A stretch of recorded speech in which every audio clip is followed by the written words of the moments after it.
Hello dear students, welcome welcome, स्वागत स्वागत, जुड़ जाओ सभी। चलिए आ जाइए सभी जल्दी जल्दी। कैसे हैं आप सभी? क्या हाल चाल हैं?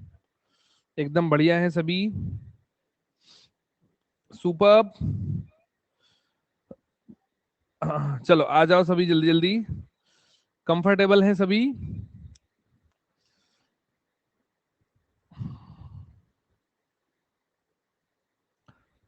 क्या हलचल इतना है मतलब? आ जाओ, गुड इवनिंग, जुड़ जाओ। अवनीश, सौरभ, मनिंदर, कमल, नवनी, अश्विन, अहमद, सौरभ, भारती, भट्ट जी, गुलशन, नवनी, दाकोता, मनिंदर, आज तो बहुत सारे बच्चे जुड़े हैं। अनुरूपा आ जाइए, अमित, राजेश, मयंक, राहुल, झा आ जाओ। मंतु आ जाइए, मनस आ जाइए, ऋषभ आ जाइए, विजेंद्र, मंतु आ जाइए। Good evening, good evening, good evening. Sonu आ जाइए, मोहित आ जाइए। क्या हम शुरू कर सकते हैं? अग्रिमा आ जाइए, दूरीलाल जी आ जाइए, सोनू आ जाइए। क्या हम शुरुआत कर सकते हैं? दनादन रिवीजन बोलो। अभी रिवीजन ही करा रहे हैं हम, आपको नया सेट नहीं करा रहे, है ना? सुबह नया सेट कर रहे हैं अपन, सुबह मॉर्निंग में। है ना? सुबह वाले सेट में मजा आया था। मस्त क्वेश्चन थे सुबह वाले सेट में। जिसने रिकॉर्डिंग नहीं देखी वो एक एक तारीख से रेगुलर हो जाओ, है ना? 1 सितंबर से। 1 सितंबर से जो रेगुलर हो जाएगा वो सारे क्वेश्चन कर लेगा। ठीक है ना? एक भी क्वेश्चन नहीं छूटने पाएगा। गुड इवनिंग, कैसे हो? चलिए, तो बिना देरी लगाए हम शुरू करते हैं। हमारी सीरीज चल रही है और ये जो सीरीज है जीके जीएस मॉक टेस्ट की, आठवीं आठवीं हमारी क्लास होने वाली है। तो चलिए शुरू करते हैं हम। जल्दी से स्लाइड को अपलोड कर देते हैं जब तक आप सभी जुड़ जाओ। और दनादन आप लगाते चलना, ठीक है, बिना देरी लगाए। ठीक है, चलिए लगाइए। क्या होने वाला है इसका आंसर? हिस्ट्री के जब तक सारे क्वेश्चन नहीं हो जाते हम छोड़ेंगे नहीं, है ना? लगाते चलो। मिक्स सेट है, मिक्स सेट है, साइंस के क्वेश्चन भी हमने ऐड किए हैं, ठीक है। चलो, 2500 से 1750 ईसा पूर्व हड़प्पा जो है वही इंडस वैली सिविलाइजेशन है, ठीक है। चलिए लगाइए। इसका आंसर क्या होने वाला है? लगा दो जल्दी से। रुको रुको रुको रुको, गड़बड़ हुई है शायद इसमें, गड़बड़ हुई है। मिस्र, मेसोपोटामिया, चीन और ग्रीक। रुकिए, गड़बड़ हुई है इसमें, है ना? गड़बड़ हुई है इसमें, फिर से पोल लगाइए। गड़बड़ हुई है, फिर से लगाइए।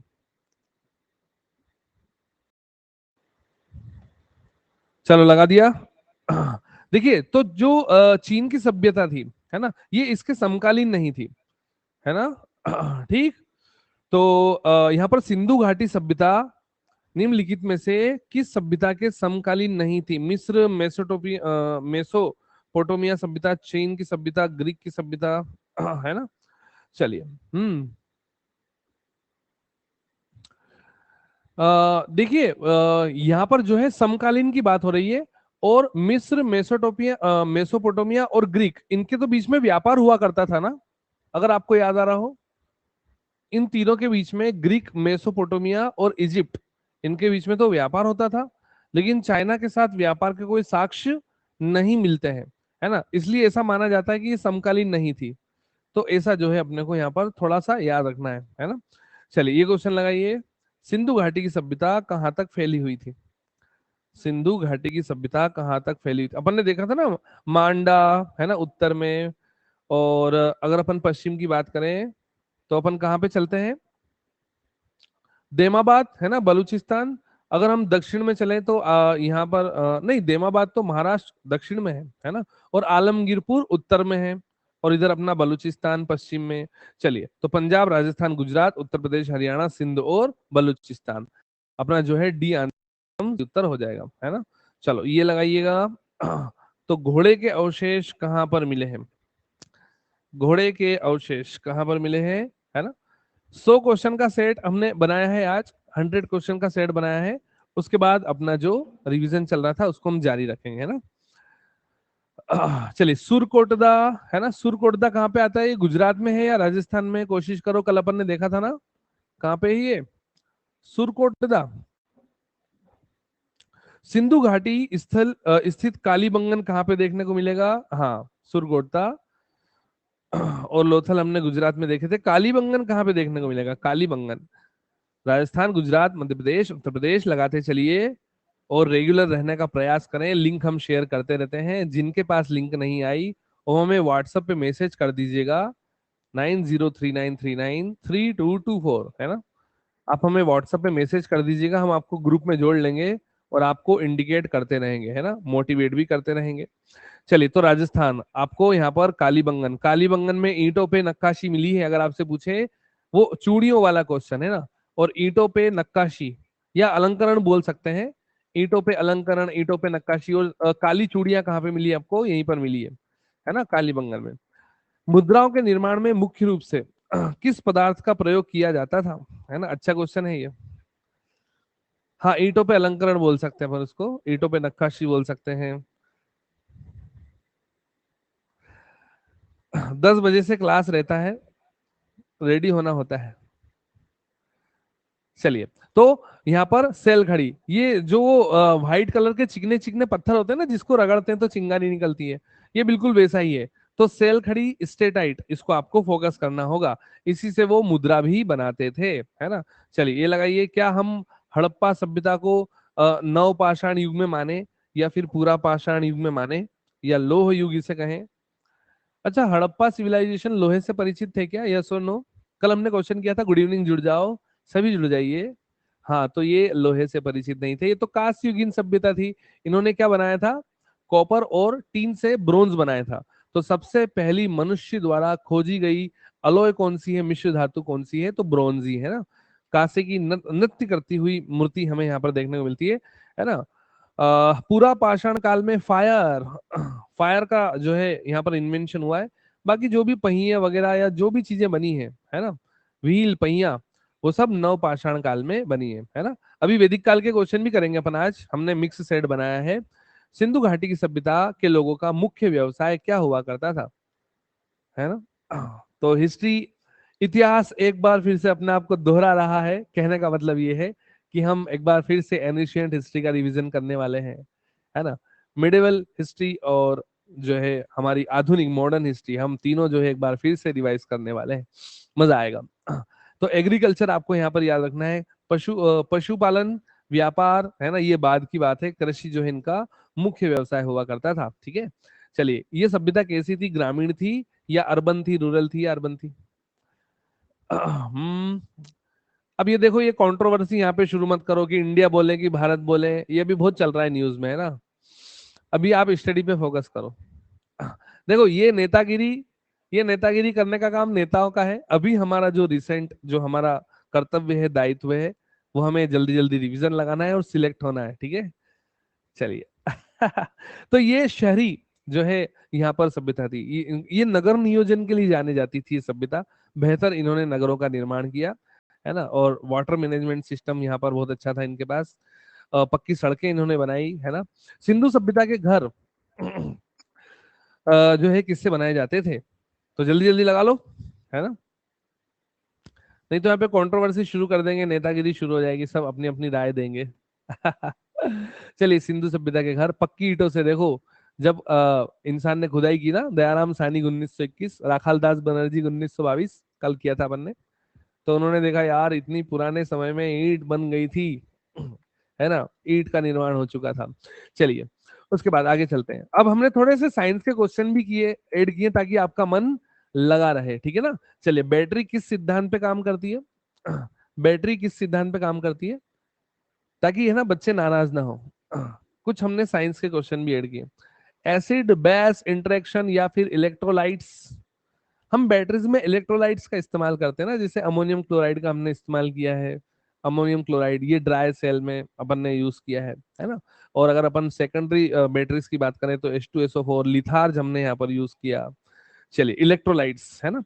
विद्युत परिष्करण यानी कि प्योर मेटल, जब इलेक्ट्रिकल रिफाइनिंग यानी कि इलेक्ट्रोलाइसिस होता है, तो शुद्ध धातुएं प्योर मेटल्स कहाँ पे प्राप्त होते हैं? बेहतरीन क्वेश्चन है। तो जैसे अपन ने कल क्वेश्चन किया था, अगर आपको याद आ रहा हो, है ना। ठीक है। नहीं नहीं, कुछ साइंस के क्वेश्चन भी ऐड किए हमने, ताकि बच्चों का जो है मन लगा रहे, वो ऐसा ना कहें कि सर साइंस के क्वेश्चन आपने ऐड नहीं किए। केथोड पे मिलती है ना अपने को, केथोड पे धातुएं मिलती हैं।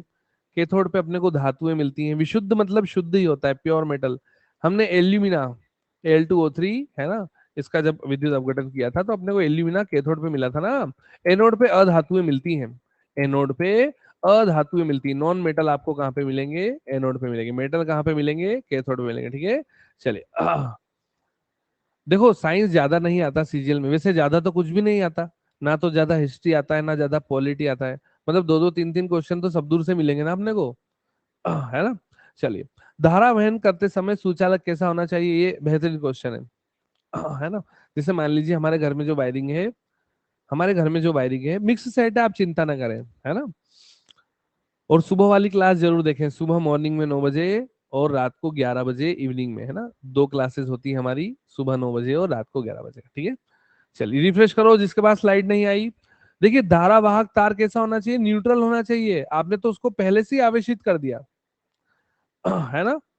चलिए, जैसे प्योर कॉपर यूज होता है ना, प्योर कॉपर प्रोटॉन और इलेक्ट्रॉन की संख्या बराबर है तो आवेश कट जाएगा, है ना। और आपका जो है वह न्यूट्रल हो जाएगा, है ना। जब पावर ऑफ होगा तो आप वायर पकड़ेंगे तो क्या करंट लगेगा क्या? है ना। तो यहाँ पर जो है न्यूट्रल होते हैं, ठीक है। हाँ, तो पक्षी को करंट क्यों नहीं लग रहा है? वेरी इजी, है ना। हाँ, नेट चार्ज 0 हो जाएगा, सही कहा आपने। पक्षी को करंट इसलिए नहीं लग रहा है क्योंकि अपन एक इलेक्ट्रिक सर्किट पढ़ते हैं इस प्रकार से, है ना। इस प्रकार से इलेक्ट्रिक सर्किट पढ़ते हैं। जब तक ये सर्किट पूरा नहीं होगा तब तक करंट नहीं लगेगा, है ना। वह विद्युत धारा के प्रवाह के लिए समृद्ध पथ, है ना, नहीं बनाता है। क्लोज पाथ होना चाहिए। जैसे सर्कल या फिर जो है सर्किट कंप्लीट हो जाएगा, करंट लग जाएगा। जो ठोस उच्च ताप पर विद्युत का वहन करते हैं, बेहतरीन क्वेश्चन है, बेहतर क्वेश्चन है ये, है ना। उच्च ताप पर विद्युत को वहन करेंगे, यानी कि ताप बढ़ाने पर ही उनकी चालकता बढ़ती है। तो ऐसे पदार्थ क्या कहलाते हैं? अशुद्धि मिलाने पर, जैसे अपन ने PNP और NPN प्रकार के क्या पढ़े हैं, है ना। ताप बढ़ाने पर, अच्छा बताओ, ताप बढ़ाने पर जो सेमीकंडक्टर होते हैं उनकी चालकता बढ़ती है ना, उनकी कंडक्टिविटी बढ़ती है ना। बोलो। आपने सुपर कंडक्टर कहाँ लगा दिया? सुपर कंडक्टर तो निम्न ताप पर, निम्न ताप, वेरी लो टेम्परेचर, है ना, वेरी लो टेम्प, क्रायोजेनिक बोलते हैं अपन, क्रायोजेनिक टेम्परेचर पर ये, है ना। तो सेमी कंडक्टर लगाओ, जैसे कि -173 और -269 डिग्री सेल्सियस, है ना। ये सिरेमिक अपन ने याद किया, पारा अपन ने याद किया। तो सुपर कंडक्टर तो लो टेम्परेचर पे इलेक्ट्रिसिटी को कंडक्ट करेंगे, लेकिन सेमीकंडक्टर हाई टेम्परेचर पर इलेक्ट्रिसिटी को कंडक्ट करेंगे। थम्स अप दबा दो। एसी को डीसी में बदलिए। एसी को डीसी में बदलिए। एसी को डीसी में किससे बदले भैया? है क्या इसमें ऑप्शन? बिल्कुल है, लगाओ। तो यहाँ पर एसी को डीसी में बदलना पड़ेगा। जैसे हम यहाँ पर क्या क्या याद रखते हैं? प्रेरणा, डायनेमो तो ओनली डीसी जनरेट करके देता है ना। आर्मी बॉय रिफ्रेश करो, वॉइस एकदम प्रॉपर आ रही है ना। तो आप जो है डेकोरेटर यहाँ पर याद रखें ना।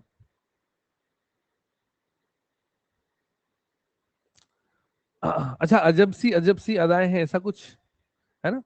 देखो, यहाँ पर हमने एसी को डीसी में बदला है, अल्टरनेट करंट को डायरेक्ट करंट में बदला है, सही तो है, क्या दिक्कत है? रेक्टिफायर, रेक्टिफायर हमने याद किया था, डेकोरेटर हमने अल्टरनेटर याद किया था, सही तो है, क्या दिक्कत है? चलिए, बिजली बल्ब किससे जो है, बिजली के बल्ब पे क्या छपा होता है? बिजली के बल्ब पे क्या छपा होता है? और फिर अपन ने डीसी टू एसी याद किया था, है ना। डीसी टू एसी अपन ने याद किया था इन्वर्टर, है ना, इन्वर्टर अपन ने याद किया था। ऑसिलेटर अपन ने याद किया था डीसी टू एसी के लिए, याद आया। अल्टरनेटर, डेकोरेटर और रेक्टिफायर ये एसी टू डीसी होते हैं, ठीक है, याद आ गया। जिसको याद आया थम्स अप दबा देना, है ना। चलिए, शक्ति और वोल्टेज छपा होता है, आप बिजली के बल्ब में, है ना, 11 वॉट, 12 वॉट, 7 वॉट, 9 वॉट, तो वोल्टेज तो छपा होता ही है ना। पावर भी छपी होती है, अपने को यहाँ पर याद रखना है, ठीक है। चलिए, अनंत विद्युत प्रतिरोध किसका होगा। हम मतलब इतना प्रतिरोध कर दिया कि इलेक्ट्रिसिटी को जाने ही नहीं दिया, अनंत विद्युत प्रतिरोध हो गया। यानी कि आपने चालकता क्या कर दी है, प्रतिरोध तो कर दिया है अनंत, और चालकता कर दी है जीरो, कंडक्टिविटी कर दी है जीरो। तो ये काम तो इंसुलेटर का होता है ना, इंसुलेटर का होता है ना। तो जैसे सबसे अच्छा इंसुलेटर कौन है, सबसे अच्छा इंसुलेटर है वुड, लकड़ी, है ना। सबसे बेस्ट इंसुलेटर है लकड़ी, है ना। चले, लड़की, ऋषभ जी लड़की है क्या, सुनील लड़की, वाह। चलिए, अब हम आ जाते हैं वैदिक काल में, ठीक है। अब हम थोड़ा सा, हम जो है हड़प्पा से थोड़ा सा वैदिक काल में आ जाते हैं। अब हम जो है नगरी सभ्यता से थोड़ा सा कस्बों वाली, ग्रामीण वाली, है ना, सभ्यता में आ जाते हैं, ठीक है। पूर्व वैदिक काल या ऋग, ये दो भागों में बटा हुआ है ना। एक तो पूर्व वैदिक काल और उत्तर वैदिक काल। तो पूर्व वैदिक काल तो 1500 से 1000, है ना, बीसी होने वाला है। और अगर आपसे पूछे, मतलब अपने वैदिक काल को दो भागों में बांटा है ना, हाँ, एक अपना पूर्व वैदिक काल, है ना, जिसको आप ऋग वैदिक काल भी कहते हैं। पूर्व वैदिक काल ही ऋग वैदिक काल है, क्योंकि ऋग्वेद की रचना पूर्व वैदिक काल में हुई थी। बाकी सारे तीनों वेद, समझ में आ रहा है, बाकी सारे तीनों वेद उत्तर वैदिक काल में बने हैं। तो उत्तर वैदिक संस्कृति किस नाम से जानी जाती है। अपन ने कितने बढ़िया तरीके से इसको लगाया था ना। सुबह वाले क्लास भी मिक्स ही किया कीजिए, ओनली साइंस क्यों कराते हो। देखिए, हमने 1 घंटे तक साइंस कराया, उसके बाद हमारी 1.5 घंटे की क्लास होती है, अगले 30 मिनट हमने जीके का ही तो सेट लगाया था, है ना, जिसमें हमने आपको वाटरफॉल्स याद हुआ है ना, और कुछ मिक्स क्वेश्चन भी हमने लगवाए थे, ठीक है। चलिए, तो 1000 से 600 ईसा पूर्व, ठीक है, लगाते चलो, करते चलो। ठीक है, ये उत्तर वैदिक काल। आर्य शब्द का जो अर्थ है वह क्या हो सकता है, what is the meaning of the word of Arya. अच्छा, आर्य कहाँ से आए थे, मध्य एशिया से आए थे क्या। और हमने देखा था पाकिस्तान और अफगानिस्तान के बीच में एक दर्रा है, पासेज, कोशिश करो, हमने याद किया था कौन सा दर्रा, फोकस किया था हमने, कौन सा दर्रा है, पासेज, सुपीरियर और एलाइट, श्रेष्ठ और कुलीन, है ना। तो आर्य जो है वो बड़े श्रेष्ठ हुआ करते थे, इन्होंने इन्होंने जो है सप्त सिंधु प्रांत में वेदों की रचना की है। सोचो कितना ज्ञान रहा होगा इनके पास, ये बड़े श्रेष्ठ थे, है ना, बड़े कुलीन थे ये लोग। और हम तो श्रेष्ठ नहीं है, हम तो बड़े असभ्य होते जा रहे हैं। प्रारंभिक, है ना, प्रारंभिक आर्यों के बारे में निम्नलिखित कथनों में से कौन सा सही नहीं है, है ना। आज की जो सिविलाइजेशन है वर्तमान एट प्रेजेंट, है ना, वो तो उसे सभ्य सिविलाइजेशन ना कहा जाए तो बेहतर है। हम सभ्य नहीं है, हम एक दूसरे की टांग खिंचाई करने में माहिर हैं, कुल मिला के मजे लेते हैं एक दूसरे के। हम कुलीन भी नहीं है, क्योंकि देखिए, हम एक दूसरे कुल में विवाह करने लगे हैं। है ना, अदर कास्ट में विवाह बहुत ज्यादा हो रहे हैं। चलिए, देखिए, तो आर्यों की सभ्यता, नगरी व्यवस्था कहाँ थी बताओ, ये क्या नगरों में निवास करते थे, नहीं, है ना, ये नगरी नहीं थे, ये तो ग्रामीण थे, ये तो रूरल थी, है ना। ये अर्बन कहाँ से थी, ये तो ग्रामीण थे। बाकी ये सब सही एकदम, संस्कृत बोलते थे, घुड़सवारी करते थे, झुंडों में रहते थे और पशुपालन वगैरह किया करते थे, है ना। इनमें से किस फसल का ज्ञान वैदिक काल वालों को नहीं था, नहीं तो ये भी क्या करने लगते, नशा करने लगते, है ना। ये भी बीड़ी पीते। तो यहाँ पर जो है, जो गेहूं, चावल और तंबाकू, यहाँ पर जो है तंबाकू के बारे में इनको पता नहीं था, तंबाकू में होता है निकोटीन, है ना। ये मेरे देश को हुआ क्या, है ना, ये जब भी अपन कोई मूवी देखने जाते हैं तो ये सेंटेंस आता है ना, कहीं है आग तो कहीं धुआं धुआं। उत्तर वैदिक काल के वेद विरोधी। देखो उत्तर वैदिक काल में भी हम जैसे शैतान लोग हुआ करते थे, वो वेदों का विरोध करते थे, वो ब्राह्मणों का विरोध करते थे। तो ऐसे लोगों को या ऐसे धार्मिक अध्यापकों को क्या कहा जाता था? जो विरोधी अपोजिशन वाले होते थे उनको क्या कहते थे? है ना, अपोजिशन तो त्रेता युग में भी था, है ना, और जो है क्या बोलते हैं, द्वापर युग में भी अपोजिशन वाले जो है लोग हुआ करते थे। तो यहाँ पर इनको श्रमण कहा जाता था। क्या कहा जाता था? इनको श्रमण कहा जाता। फोकस कीजिए आप, याद होने लगेगा। श्रमण कहा जाता था। वैदिक गणित, अच्छा आप में से किस किसने वैदिक मैथ्स पढ़ा है? एक बार यस जरूर लिखना। अगर आप सरस्वती विद्या मंदिर से हैं तो आपको वैदिक मैथ्स की एक अलग से क्लास वहां पे ली जाती थी, है ना। ये मोस्ट इंपोर्टेंट क्वेश्चन है, वैदिक गणित का महत्वपूर्ण अंग क्या है? वैदिक मैथ्स नहीं पढ़ा आपने? उसमें ट्रिक्स होती हैं बहुत सारी, और सूत्र और उपसूत्र होते हैं उसमें। अब जो सरस्वती विद्या मंदिर से पढ़े उन्हें ये बात पता है। चलिए, शल्व सूत्र इज द राइट आंसर। अधिकतर बच्चों का सही हुआ है। मोस्ट इंपोर्टेंट क्वेश्चन, शल्व सूत्र। ठीक है। अच्छा, बुक है आपके पास? हाँ, सरस्वती विद्या विद्या मंदिर से जो है एक बुक मिलती थी वैदिक मैथ्स की, उसमें बहुत सारी ट्रिक्स होती थी।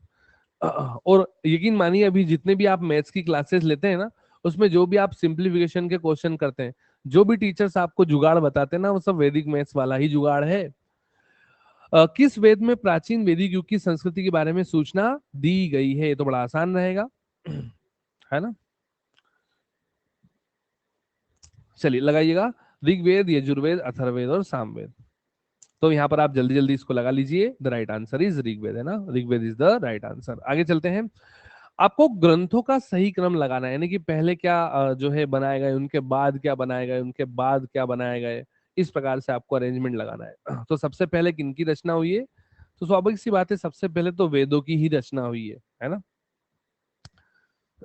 ठीक है, फोकस करेंगे और बहुत ही अच्छा रिवीजन आपको देखने को मिलेगा, है ना। नहीं, उपनिषद नहीं बने हैं, उपनिषद तो सबसे अंत में बने हैं। वेद, उसके बाद ब्राह्मण, उसके बाद आरण्यक, उसके बाद उपनिषद। पहला अरेंजमेंट जो है वह सही होने वाला है ना। अब क्योंकि आप है ना वेद पढ़ते हैं, उपनिषद पढ़ते हैं, तो आपको हमेशा ये साथ में याद रहते हैं। ये दोनों चीजें नहीं पढ़ते ना आप, इसलिए आपको याद नहीं रह पाता। चलो कोई बात नहीं, फोकस कीजिएगा। ये तो आसान रहेगा। ये तो बड़ा आसान रहेगा। वेदों की संख्या कितनी है? वेदास, है ना, 2 3 4 5। अच्छा, पुराणों की संख्या कितनी है? पुराण, ये भी पूछा जाता है, पुराणों की संख्या कितनी है? छोटा सा क्वेश्चन है ना, 18 पुराण हो जाएंगे। ठीक है, चलिए लगाते चलिए फटाफट फटाफट। 4 वेद हैं, ऋग्वेद, यजुर्वेद, सामवेद, अथर्ववेद। अब हम आ जाते हैं थोड़ा सा भारत के संवैधानिक इतिहास की तरफ, थोड़ा सा आगे बढ़ते हैं। बी आर अम्बेडकर और महात्मा गांधी के मध्य सन 1900, सारे क्वेश्चन इंपोर्टेंट है, प्रीवियस ईयर क्वेश्चन है। 1932 में हस्ताक्षरित पूना समझौता, इस पूना समझौते में हुआ क्या था? क्या भारत के लिए डोमिनियन स्थिति बनाए जाने का प्रावधान था, या मुसलमानों के लिए पृथक निर्वाचन, निम्न वर्ग के लिए पृथक निर्वाचन क्षेत्र, या निम्न वर्ग के लिए आरक्षण सहित संयुक्त निर्वाचन क्षेत्र? अधिकतर बच्चों का सही है। अच्छा, इसमें 1909 मार्लेमेंटो सुधार ऐसा कुछ दिख रहा है क्या? कोई सा ऑप्शन है क्या कल जो हमने किया था? ऑप्शन दिख रहा है कहीं पे? बी ऑप्शन हो जाएगा, है ना। अभी आगे क्वेश्चन आएगा, लगाना आप सभी। तो बी ऑप्शन से हो जाएगा वो 1909 के लिए। चलिए, तो निम्न वर्ग के लिए आरक्षण सहित संयुक्त निर्वाचन क्षेत्र का प्रावधान आपको पूना समझौते में देखने को मिलेगा 1932। रेगुलेटिंग एक्ट, ये बड़ा आसान रहेगा। सबसे पहला एक्ट इसी को कहा जाता है ना। लगाते चलिए।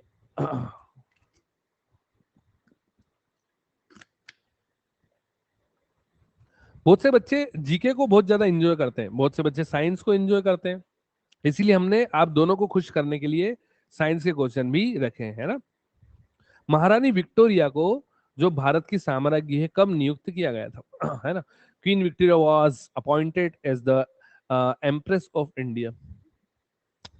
तो 85, 75, जब अपन इसका सेट लगा रहे थे ना, थ्योरी जब अपन इसकी पढ़ रहे थे, तो इसकी कहानी पूरी स्टोरी हमने पढ़ी थी, है ना। 1858 इज द राइट आंसर, है ना। 40% बच्चों का सही हुआ।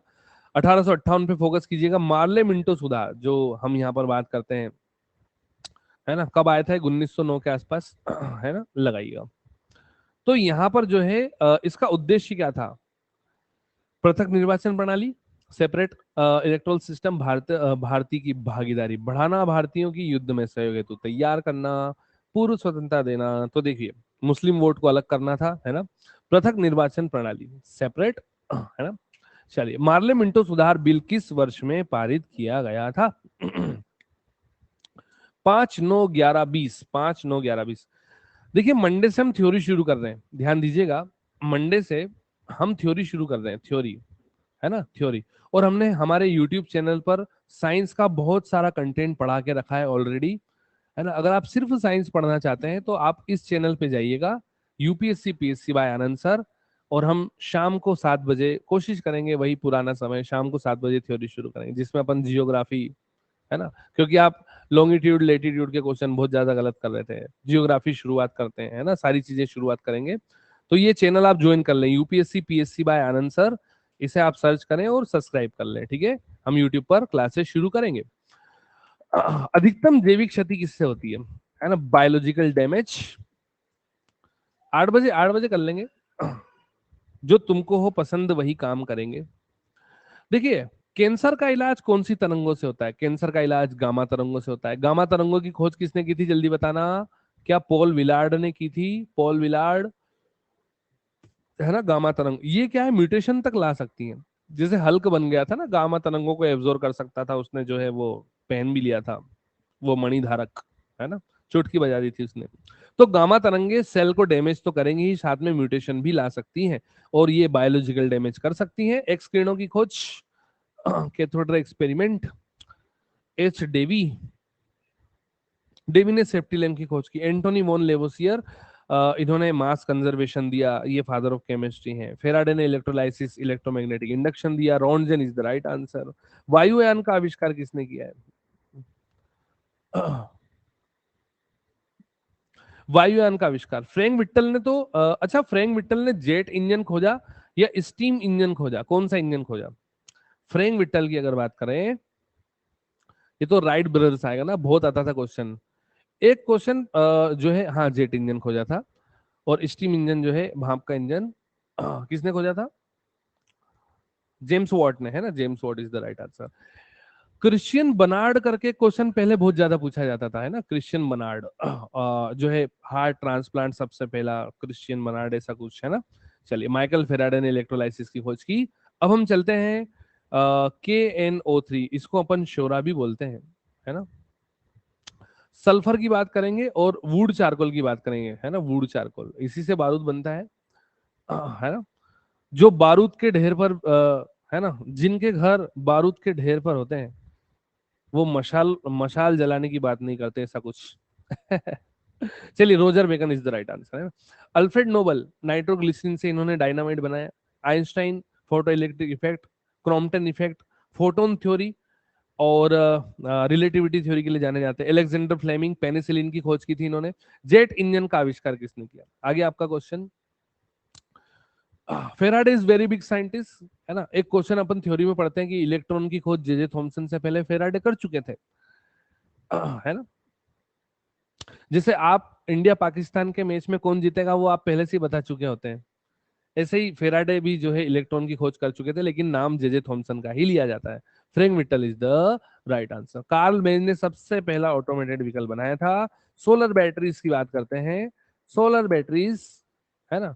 सोलर सेल की बात करें तो सोलर सेल सोलर एनर्जी को इलेक्ट्रिक एनर्जी में कन्वर्ट कर देते हैं, है ना। जिसके घर शीशे के होते हैं वो दूसरे के घर पर पत्थर नहीं मारते। हमने सुना है जिसके घर शीशे के होते हैं वो बेसमेंट में कपड़े बदलते हैं। Silicon is the right answer. Silicon is a semiconductor and high temperature पे ये जो है इलेक्ट्रिसिटी को कंडक्ट करेगा। स्मॉल पॉक्स की बात करें, स्मॉल पॉक्स हम आपको दो ऑप्शन देते हैं, वेरी सेला लगाएंगे या वेरी ओला लगाएंगे। वेरी ओला। आप में से कौन कौन पैसा खर्च करके ओला उबर या कैब जिसने बुक की हो? आप में से ऐसा कौन कौन है महान, हम देखना चाहते हैं। वरुण, पूजा, सब्सक्रिप्शन का पैसा नहीं है ना, उबर ओला कैब में घूम रहे हो। Edward Jenner is the right answer. तो देखिए ध्यान दीजिएगा, स्मॉल पॉक्स वेरी ओला जोस्टर के लिए आपको याद रखना है, ठीक है। और वेरिसेला जोस्टर चिकन पॉक्स के लिए आपको याद रखना है, दोनों का अलग अलग है ना। चलिए, अच्छा आप साइकिल से घूमते हो, हम भी साइकिल से ही घूमते हैं वैसे। स्फटिक, स्फटिक जो है, हम अपने घर में दो प्रकार के, जो जब घर बनता है तो एक तो मार्बल लगता है, एक स्फटिक लगती है। स्फटिक वो जो शाइन करती है नीचे, अपन 2x2 या 2x4 की लगाते हैं। लाइम स्टोन है मार्बल, गड़बड़ कर रहे हो आप, है ना। मार्बल अपने जो किचन के स्टैंड पे लगता है ना, ऊपर किचन के स्टैंड, वो मार्बल होता है ना। जिसे ग्रेनाइट वगैरह की बात करते हैं, कोटा स्टोन की बात करते हैं, वो मार्बल होता है, वो लाइम स्टोन है। लेकिन जो अपन स्फटिक बना रहे हैं ना, वो सिलिका का क्रिस्टली रूप है, सिलिका। अच्छा, टाइल्स चमकती है ना, शाइन करती है, उसके ऊपर सिलिका की लेयर है, सिलिका का क्रिस्टली रूप है, याद रहेगा आप सभी को, है ना। डिफरेंस बिटवीन मार्बल एंड स्फटिक, है ना। टेलीफोन का आविष्कार किसने किया? टेलीफोन और माइक्रोफोन दोनों का ही आविष्कार। इसमें रेडियो का आविष्कार किसने किया? रेडियो टेलीग्राफ या फिर बेतार का तार, है ना। Marconi is the right answer. J.L. Baird ने जो है टेलीविजन का आविष्कार किया है, television, TV. Alexander Graham Bell, इनकी गर्लफ्रेंड का नाम था हेलो, और इनकी गर्लफ्रेंड के सम्मान में ही जब भी हम किसी को फोन लगाते हैं तो हेलो बोलते हैं। पेनिसिलिन, सबसे पहला जो एंटीबायोटिक, एंटीबायोटिक क्या होते हैं? हमारे शरीर के अंदर बैक्टीरिया की ग्रोथ को रोकते हैं या उनको किल करते हैं, मारते हैं, ऐसा अपन बोल सकते हैं। तो सबसे पहले जो है पेनिसिलिन बनाया था अलेक्जेंडर फ्लेमिंग ने। ये किससे तैयार किया था? पेनिसिलिन को कवक से या फिर शेवाल से, एल्गी से। इसको लेके जाओ उधर, है ना, वायर डिस्टर्ब कर देगा। तो कवक से तैयार किया था ना, फंजाई, आपको याद रखना है। बाकी अधिकतर जो एंटीबायोटिक होते हैं वो जो है तैयार किए जाते हैं, है ना, बैक्टीरिया से तैयार किए जाते हैं, आपको याद रखना है, ठीक है। देखिए, अब हम आ जाते हैं थोड़ा सा हिस्ट्री में। 1922 में संविधान सभा के क्वेश्चन आएंगे ना। भारतीय संविधान भारतीयों के इच्छा अनुसार के होगा, इच्छा अनुसार ही होगा। भाई, भारत के लोग जैसा चाहेंगे वैसा संविधान होगा, ये किसने कहा था? ये एक बेहतर क्वेश्चन है। ये किसने कहा था? तो हम संविधान सभा, हम संविधान के निर्माण, क्रिप्स मिशन, कैबिनेट मिशन, है ना, इसकी हम आज क्वेश्चन इसी सेट में करने वाले हैं। ठीक है, लगाते चलो। तो ये महात्मा गांधी ने कहा था। किसने कहा था? महात्मा गांधी ने कहा था, ठीक है। महात्मा गांधी, आप जो है याद रखें, आप भूल गए। 1922, है ना। भारत का संविधान भारतीयों की इच्छा अनुसार ही होने वाला है, ठीक है। जैसा हम चाहेंगे वैसा हमारा संविधान होगा। चलो, अब ये क्वेश्चन लगाओ। 1924, 2 साल के बाद की घटना। किसके द्वारा ब्रिटिश सरकार से यह मांग की गई थी कि भैया भारतीय संविधान के निर्माण के लिए एक संविधान सभा का गठन किया जाए, है ना। तो बड़ा दम दिखाया इन्होंने। ब्रिटिश सरकार से यह मांग की कि भैया अब, है ना, सर के ऊपर पानी चला गया है, अब हम हमारा अपना खुद का संविधान चाहते हैं, है ना। और इसके लिए हम संविधान सभा का जो है आयोजन करेंगे, उसका गठन करेंगे, और हम चुनेंगे कि हमारे देश का संविधान कैसा होना चाहिए। तो ये मोतीलाल नेहरू को, किसके पिता हैं ये? जवाहरलाल नेहरू के पिता हैं मोतीलाल नेहरू, है ना। मोतीलाल नेहरू ने ही सबसे पहले ब्रिटिश सरकार के आगे नए संविधान सभा के गठन के लिए 1924 में मांग की थी ब्रिटिश सरकार के, ठीक है। चलिए, संविधान सभा के विचार का औपचारिक रूप से, मोस्ट इंपोर्टेंट क्वेश्चन है, औपचारिक रूप से प्रतिपादन 1934 में। अब हम कहां पे आ गए हैं? देखो, 1922 से फिर आए अपन 1924, 1924 से अपन सीधा आ गए 1934, ठीक 10 साल के बाद। और जब अपन देखते हैं ना कि संविधान निर्माण में सबसे महत्वपूर्ण योगदान तो इन्हीं का रहा। अच्छा, प्रारूप किसने तैयार किया था? इन्होंने ही तैयार किया था ना। संविधान का प्रारूप किसने तैयार किया था? सौरव, सुनील, M.N. रॉय ने ही तो किया था, ठीक है। मोस्ट इंपोर्टेंट क्वेश्चन, आप इसको याद रखें। फिर जो है प्रारूप समिति आई, B.R. अम्बेडकर, उन्होंने जांच की, है ना। उसमें से बहुत सारी चीजों को हटा दिया, कुछ नई चीजों को ऐड किया। संविधान सभा को किसने मूर्त रूप दिया है?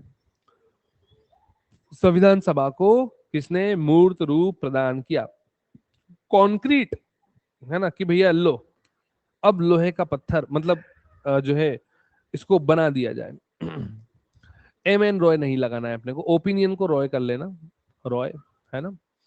तो जवाहरलाल नेहरू ने ही संविधान सभा को मूर्त रूप दिया है। ये मोस्ट इंपोर्टेंट क्वेश्चन आपका होने वाला है। ठीक है, आगे चलते हैं।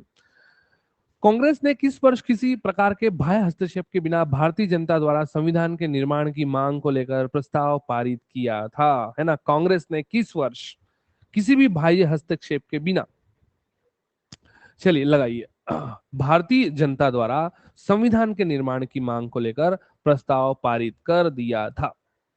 है ना, तो 28 क्यों लगा रहे हैं आप? ये तो बहुत पुरानी बात हो जाएगी। 42 तो बहुत आगे आ गए अपन, है ना, दो ऑप्शन तो वैसे ही कटते हुए दिख रहे हैं अपने को।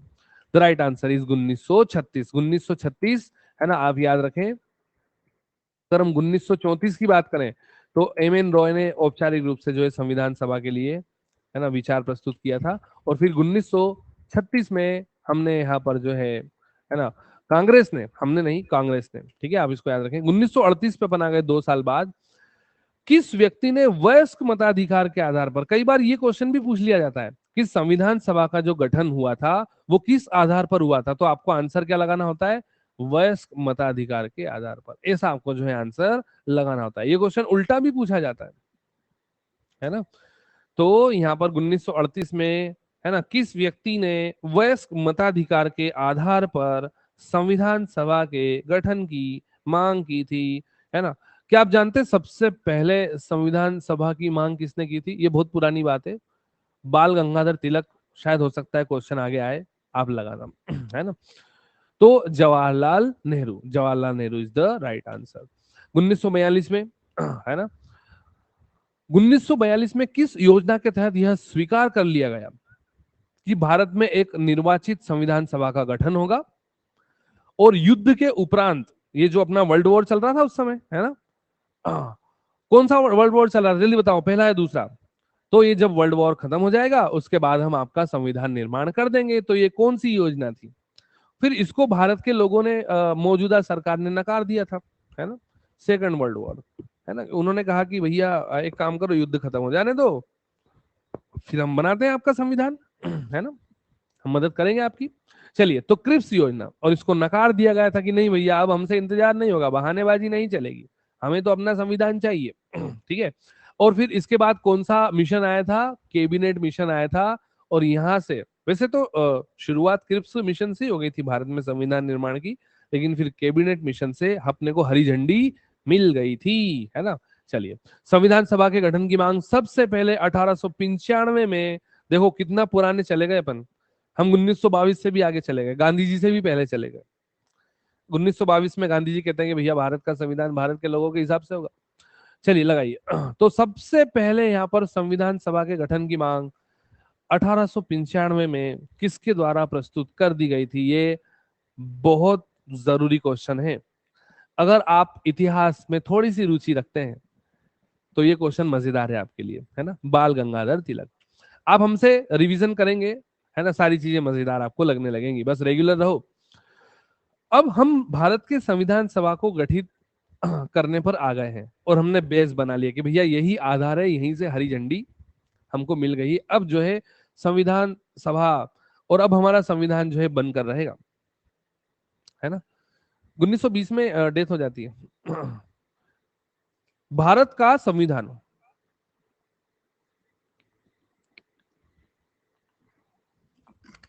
उसका बेस कैबिनेट मिशन था ना, कैबिनेट मिशन प्लान, है ना, इसका हमने पूरा जिक्र किया था। भारत की संविधान सभा किसके अनुसार गठित की गई थी? लगा दीजिए, मोस्ट इंपोर्टेंट, बड़ा आसान क्वेश्चन, लगाइएगा।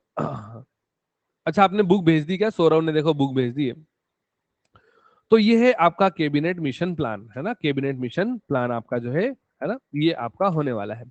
तो वैदिक मैथ्स, ये बुक आपको देखने को मिल रही है, अरिहंत, है ना, अरिहंत पब्लिकेशन की बुक है ना, मेड इजी वैदिक मैथमेटिक्स। इसमें बहुत सारे सूत्र वगैरह आपको दिए होंगे, है ना।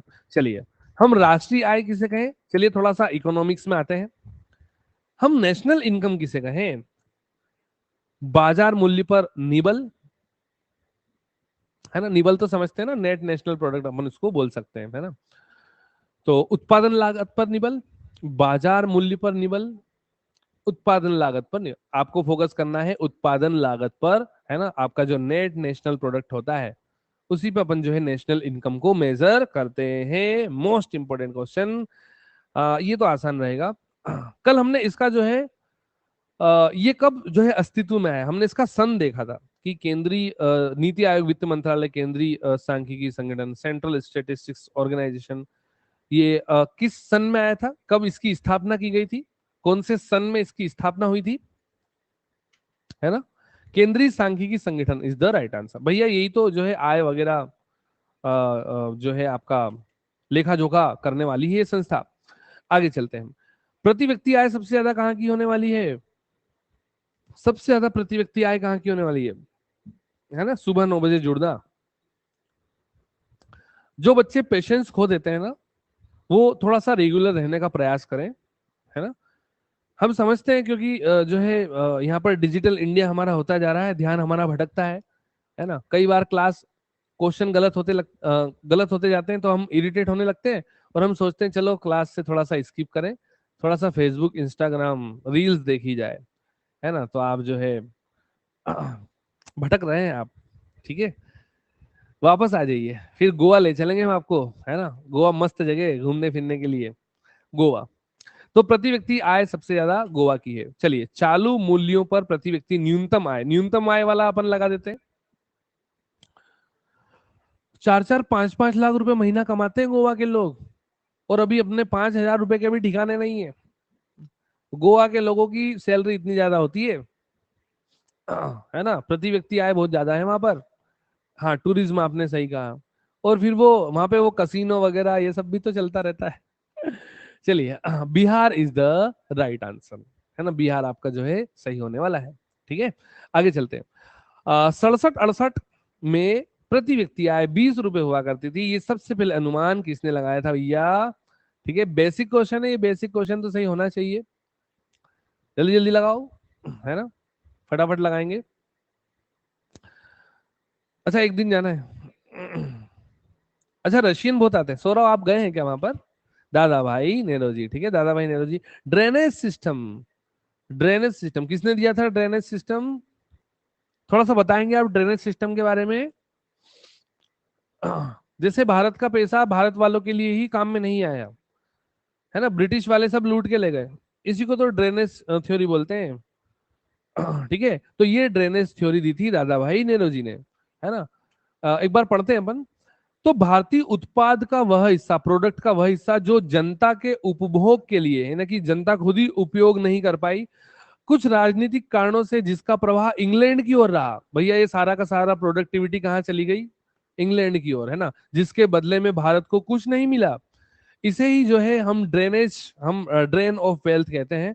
और ये दादा भाई नेरोजी ने सबसे पहले, है ना, भारत में धन के निकासी की बात की थी। हिंदू वृद्धि दर किससे रिलेटेड है ना। कई बार जब हम पहली बार पढ़ रहे होते हैं तो हमको ऐसा लगता है कि हिंदू की जनसंख्या बढ़ रही होगी, हिंदू ग्रो कर रहा होगा, ऐसा कुछ अपने को पढ़ने पे लगता है ना।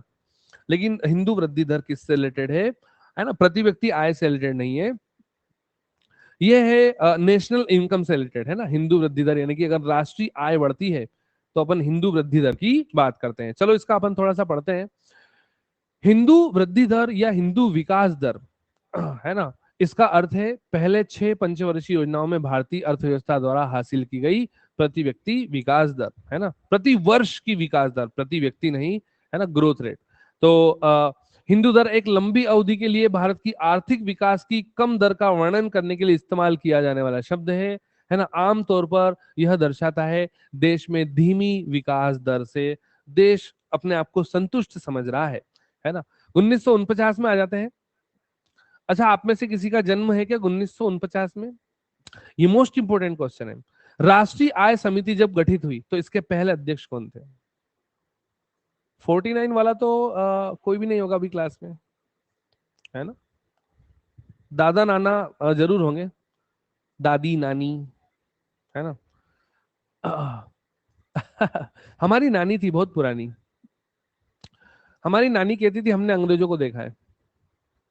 दादा तो हमारे नानी जी से भी पहले थे, वो हमने अपने दादा को तो देखा ही नहीं, दुर्भाग्यवश, है ना। और आजकल देखो, आज की जनरेशन दादा को भी देख लेती, नाना को भी देख लेती, उनके उनके मम्मी पापा यानी कि पर नाना पर नानी पर दादा को भी देख लेते हैं। आजकल बहुत फास्ट नहीं हो रहा है सब कुछ।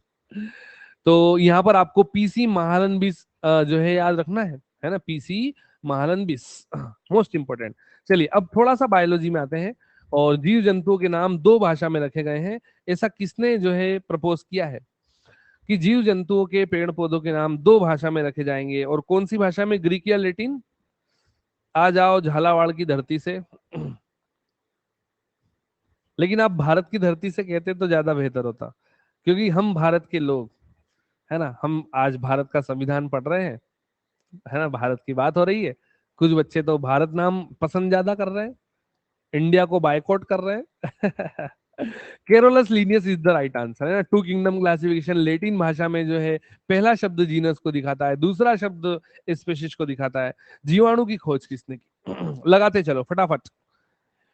अब जीवाणु बोले तो बैक्टीरिया, और इन्हीं को फादर ऑफ बैक्टीरियोलॉजी भी कहा जाता है, फादर ऑफ, ताकि कंफ्यूजन ना रहे, बैक्टीरियोलॉजी, क्योंकि बैक्टीरिया की खोज इन्होंने की, तो फादर ऑफ बैक्टीरियोलॉजी भी यही कहलाएंगे। सबसे पहले जीवित कोशिका की खोज भी इन्होंने की थी, लिविंग सेल। रॉबर्ट हुक ने सबसे पहले मृत कोशिका की खोज की थी, है ना। लुइस पास्चर ने पास्चुराइजेशन, रॉबर्ट कोच ने जगह टीका, रॉबर्ट हुक ने सेल की डिस्कवरी की थी। पुष्प नहीं लगते, है ना, क्योंकि ये नेक्ड हो जाएगा, है ना, विदाउट कवरिंग वाला हो जाएगा। लगाइएगा। तो यहां पर जो है बीज तो बनेंगे लेकिन फूल नहीं खिलेंगे। फूल आहिस्ता तोड़ो, फूल बड़े नाजुक होते हैं।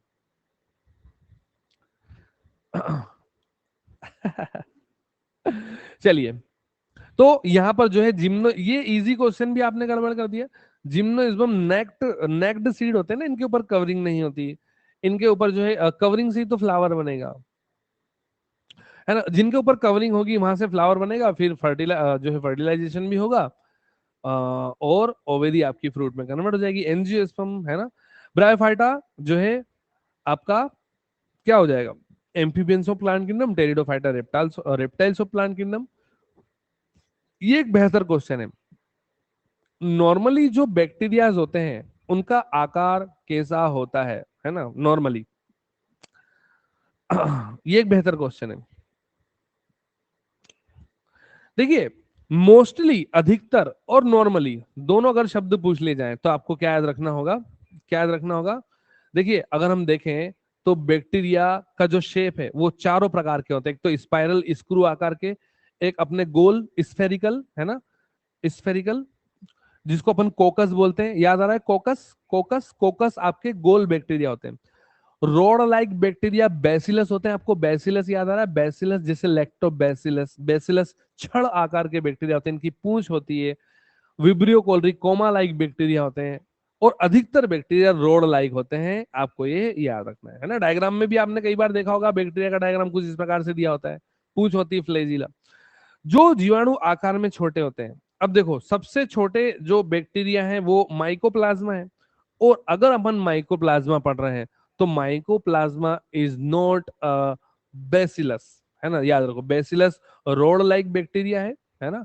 और स्फेरॉइड, ये अपने जो कोकस होते हैं, कोकस, कोकस जैसे स्ट्रेप्टोकोकस, डिप्लोकोकस, ये निमोनिया होता है छाती में। तो जो आपका माइकोप्लाज्मा है ना, माइकोप्लाज्मा सबसे छोटा बैक्टीरिया है, जिसको पीपीएलओ भी कहते हैं। ये अपना शेप चेंज कर सकता है, ये स्फेरॉइड आकार का है, याद रहेगा। बैक्टीरिया से होने वाला रोग, लगाइए। है ना। तो हमने बैक्टीरिया से होने वाले, वायरस से होने वाले, प्लेटी हेलमंथीस से होने वाले, उसके बाद निमेटोडा से होने वाले, प्रोटोजोआ से होने वाले, सारे हमने रोग याद कराए। चिकन पॉक्स, ये तो आपका वायरस से होगा ना, varicella zoster virus. Jaundice is again hepatitis, hepatitis virus से होता है ना, hepatitis. But mycobacterium tuberculosis, mycobacterium tuberculosis, tuberculosis TB, ये बैक्टीरिया से होती है। आंत में मिलेगा आपको।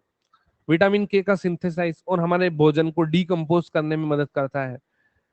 अगर आप चीजों को फोकस करेंगे, है ना, बेहतर तरीके से हम आपका रिवीजन कराएंगे। विब्रियो कॉलरी, इससे तो कोलेरा हो जाएगा अगर आंत में चला गया तो। हेजा करवाओगे क्या? बच्चे की जान लोगे?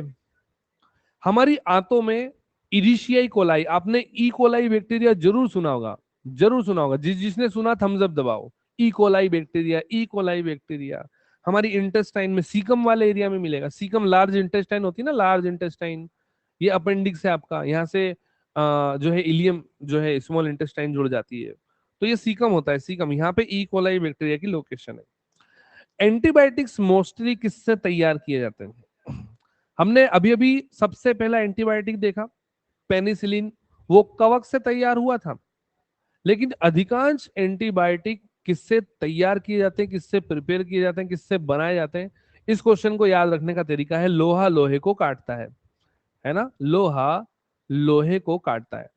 मतलब आपके शरीर में बैक्टीरियल इन्फेक्शन हो गया है, तो बैक्टीरिया को मारने के लिए बैक्टीरिया से ही एंटीबायोटिक तैयार किए जाते हैं अधिकतर, याद रहेगा आप सभी को। लेकिन सबसे पहला जो पेनिसिलिन था वो फंजाई। कई बार एग्जामिनर मजे लेता है, वो आपको ऐसे देता है bacteria plus fungi, bacteria plus fungi, algae, algae plus fungi, बात को समझना, algae plus fungi, bacteria plus fungi, plant plus animal. फिर वो आपसे पूछता है कि एंटीबायोटिक किससे तैयार किए जाते हैं, तो बैक्टीरिया और फंजाई आपको आंसर लगाना होगा। जो बात को समझा थम्स अप दबाए, एल्गी और फंजाई मत लगा देना, ये तो लाइकेन हो जाएगा है ना। पेयर्ड में कभी पूछ ले तुम, यानी कि कवक से भी एंटीबायोटिक बनते हैं और बैक्टीरिया से भी एंटीबायोटिक बनते हैं। सबसे छोटा ऑर्गेनिज्म कौन सा होने वाला है? अच्छा, सबसे बड़ा ऑर्गेनिज्म कौन सा होने वाला है, कौन बताएगा? सबसे बड़ा ऑर्गेनिज्म, सबसे बड़ा ऑर्गेनिज्म कौन बताएगा? सोनिया, आरजे, पूजा।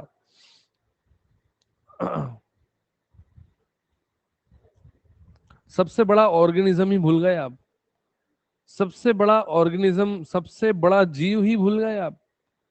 ब्लू व्हेल है ना, ब्लू व्हेल, सबसे बड़ा जीव ब्लू व्हेल है। सबसे बड़ा जलीय जीव भी यही है, सबसे बड़ा स्थलीय है ना, लिथोस्फीयर, सबसे बड़ा स्थलीय जीव वो भी हाथी हो जाएगा, है ना। चलिए, माइकोप्लाज्मा सबसे छोटा जीव है, सबसे स्मॉलेस्ट, ये सबसे स्मॉलेस्ट प्लांट सेल भी है ना, ये आपको याद रखना है। जीवाणु लगाओ, तो इसमें आंट अमीबा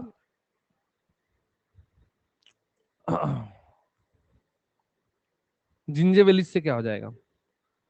आंट अमीबा जिंजेवेलिस से क्या हो जाएगा? पैचिश हो जाएगा, है ना। आपको इसको याद रखना है। Vibrio cholerae, Vibrio cholerae, Vibrio cholerae comma like bacteria, Vibrio cholerae comma like bacteria है, कोमा आकार का, हिंदी के सिंबल कोमा जैसा, है ना। विब्रियो कॉलरी ये बैक्टीरिया से होने वाला रोग है। चिकन पॉक्स वायरस से हो जाएगा। पेचिश प्रोटोजोआ से होने वाला रोग है ना। आंटमीबा जिंजेवेलिस। भारत में सबसे पहले खनिज नीति कब लागू की गई थी? अब हम आ जाते हैं थोड़ा सा भारत के खनिज संसाधनों पर, यहां से क्वेश्चन एग्जाम में बने थे, है ना। लगाओ, तो हम मिनरल पॉलिसी की बात कर रहे हैं, हमने कल रिपीट किया था क्वेश्चन, आप भूल गए, है ना। फोकस नहीं करते आप। 1951 इज द राइट आंसर। सरकार द्वारा नई राष्ट्रीय खनिज नीति, अब हम नई न्यू न्यू मिनरल पॉलिसी की बात करेंगे। न्यू मिनरल पॉलिसी, तो सबसे पहली मिनरल पॉलिसी 1951, देश आजाद हुआ ही था, नई नई प्लानिंग हम कर रहे थे 47 के बाद से। लेकिन फिर नई आपकी जो है नीति आई, है ना, ये आई 2008 में, ये आई आपकी 2008 में, ठीक है। उसके बाद भारत में टीन, टीन तो जानते हैं ना, टीन का सिंबल बताओ, टीन को आप कैसे सिंबॉलिक करेंगे?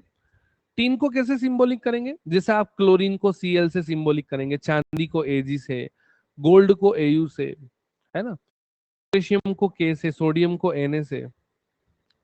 हाँ, तो Sn से आप टीन को इंडिकेट करेंगे या सिंबॉलिक करेंगे, छत्तीसगढ़, है ना। आपने कभी नेट्रियम सुना है? नेट्रियम, नेट्रियम किस किस ने सुना है? नेट्रियम नहीं सुना?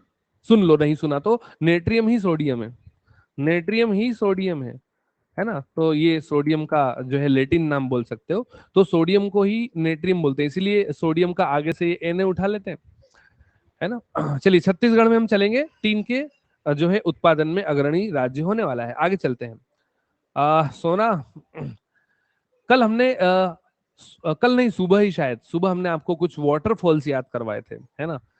स्वर्ण रेखा नदी, झारखंड रांची, हुंडरू जलप्रपात, किस किस को याद आया? है ना, याद आ गया। जो बच्चे रेगुलर है ना, वो बड़े आसानी से चीजों को फोकस करेंगे।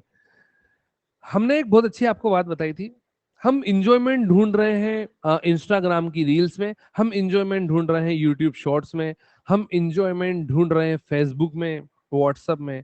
जिस दिन आप इंजॉयमेंट ढूंढेंगे आपके सिलेबस में, उस दिन आपकी राहें आसान हो जाएंगी, आप अपनी सफलता के और भी ज्यादा नजदीक आ जाएंगे। जिस दिन आपको मजा आने लगेगा ना, हाँ मुझे सारे जलप्रपात याद है, मुझे सारे वाटरफॉल्स याद है, मुझे सारे लेक्स याद हैं, मैंने वैदिक काल बहुत अच्छे से पढ़ा है ना, मुझे इंडस वैली सिविलाइजेशन के सारे क्वेश्चन याद है, उस वक्त देखिएगा आपकी पर्सनालिटी भी इंक्रीज होगी और आप एक बेहतर इंसान भी बनेंगे। है ना। अच्छा, यस और नो में जवाब दो। यूट्यूब शॉर्ट्स देखकर, रील्स देखकर, इंस्टाग्राम चलाकर कोई बेहतर इंसान बन पाया है? क्या उसका व्यक्तित्व निखर के आया है? क्या उसके बिहेवियर में चेंज आया है? क्या उसने अपने आसपास के माहौल को बदला है? है ना। दिल में दर्द को छुपाए रखा, है ना, हमने माहौल को बनाए रखा। चलिए, तो और ज्यादा डिप्रेशन आ जाता है लोगों को देख देख कर, वो और ज्यादा स्ट्रेस फील करते हैं कि यार हम कुछ नहीं कर पा रहे जिंदगी में, सारा समय तो रील्स देखने में जा रहा है, करोगे कहां से? तो जिस दिन मजा आने लगा ना पढ़ाई करने में, जिस दिन आपने मैथमेटिक्स के कोई एक क्वेश्चन की कोई नई ट्रिक सीख ली, है ना, तो आपका कैसा मन प्रसन्नचित हो जाता है, हाँ मजा आ गया, नई ट्रिक मिली, है ना। उस दिन मजा आएगा। Karnataka is the right answer, हट्टी सोने की खाने कर्नाटक में है। चलो, अब थोड़ा सा आपको मोटिवेट करने के बाद फिर से बैक टू द टॉपिक, हम क्वेश्चन पे आ जाते हैं।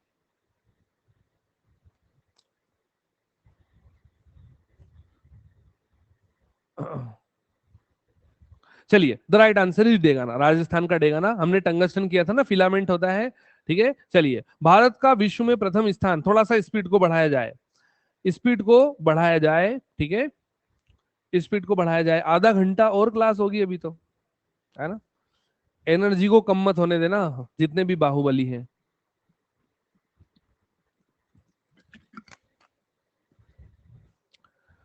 Mica is the right answer, है ना, माइका। अच्छा, कौन से स्टेट में मिलेगा माइक्रा? माइका किस में मिलेगा? माइका हीट का अच्छा कंडक्टर है, बट इलेक्ट्रिसिटी का बैड कंडक्टर है। आंध्र प्रदेश, है ना। तो हमारा एकाधिकार है ना, मतलब कहने का मतलब अपना जलवा है किसके उत्पादन में? माइका, है ना, वेरी वेल, है ना। आगे चलते हैं, उसके बाद सबसे ज्यादा आपको माइका कहां पर देखने को मिल जाएगा?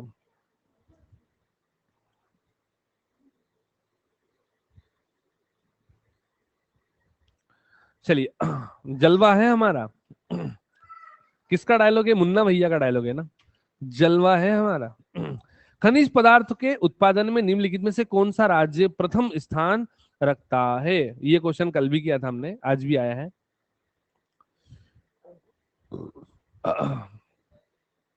खनिज बोले तो मिनरल्स, मिनरल्स में सभी आ गए, मिनरल्स में सब आ गया।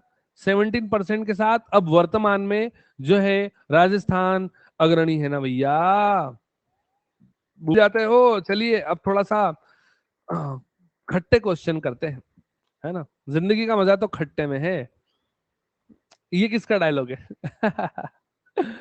चलिए लगाइए। ये किसका डायलॉग है? नहीं, ये हमारा डायलॉग नहीं है।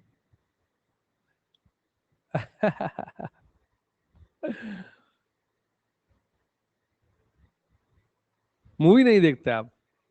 देखो, अश्विन ने एकदम सही आंसर बताया, अश्विन की कमेंट पढ़ी है। ग्रोवर, एकदम सही जवाब। चलिए, bacteria is the right answer, है ना, लैक्टोबैसिलस बैक्टीरिया। जीवाणु संक्रमण के कारण जो है, कौन सा रोग जीवाणु संक्रमण के कारण होने वाला है, यानी कि बैक्टीरियल इन्फेक्शन इसमें से देखिए आप, और लगा दीजिए। है ना।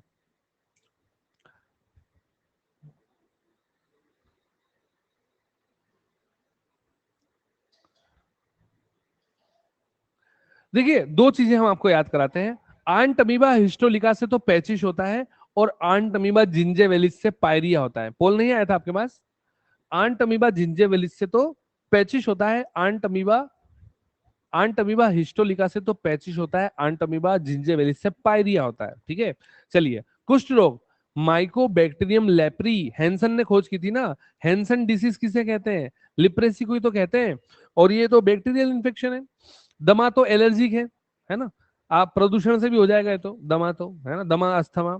चलिए, तो आप इसको फोकस करें। सबसे पहले वायरस की खोज किसने की थी? TMV, tobacco mosaic virus. हम फिर से रिपीट करते हैं, फोकस करना। आंट अमीबा हिस्टोलिका से पैचिश होता है, ये प्रोटोजोआ है।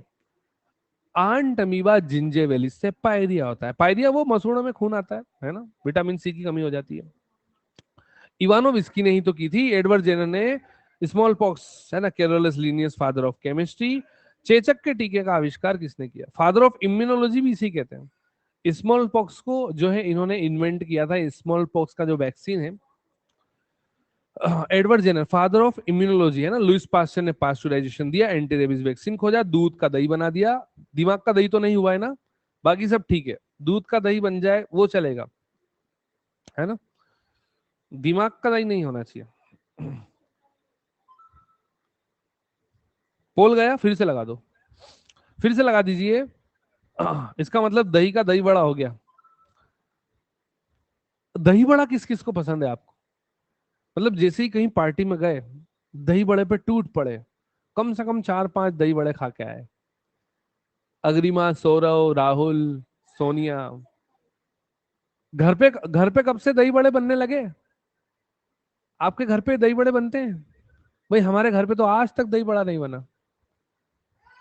बनते हैं। भाई ये चीजें तो पार्टी में ही खाने को मिलती है ना, दही बड़े, गुलाब जामुन, ये चीजें कहाँ घर पे बनती है? जलेबी। चलिए, lactobacillus is the right answer. स्वपोषी कौन है? मतलब खुद ही भोजन बनाएंगे, खुद ही खा डालेंगे। अच्छा अच्छा। हाँ, तो ये बात है। अब वो हमारी सिस्टर नहीं है ना, हम 3 भाई हैं, इसलिए हमारे घर पे कभी बन नहीं पाई ऐसी अनोखी अनोखी चीजें। चलिए, एल्गी प्लांट में आती है ना, एल्गी तो प्लांट में आती है ना, थेलोफाइटा में आती है। प्लांट अपना भोजन खुद बनाएंगे, खुद ही खाएंगे। वायरस वायरोलॉजी, फंजाई माइकोलॉजी, है ना, ये सब क्या है? वायरस तो पैरासाइट है, फंजाई सेप्रोफाइट है, प्रोटोजोआ ये हेटेरोट्रोपिक है, ये तीनों हेटेरोट्रोपिक है। ठीक है, चलिए। टिक्का डिसीज, ज्वार, गन्ना, चावल, मूंगफली।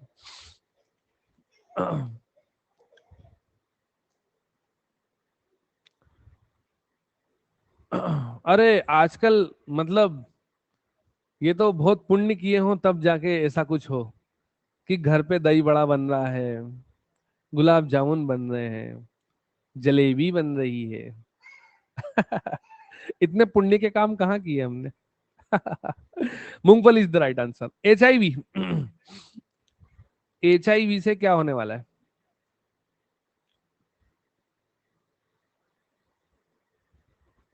अच्छा, आपको याद है गुलाब जामुन बनाना?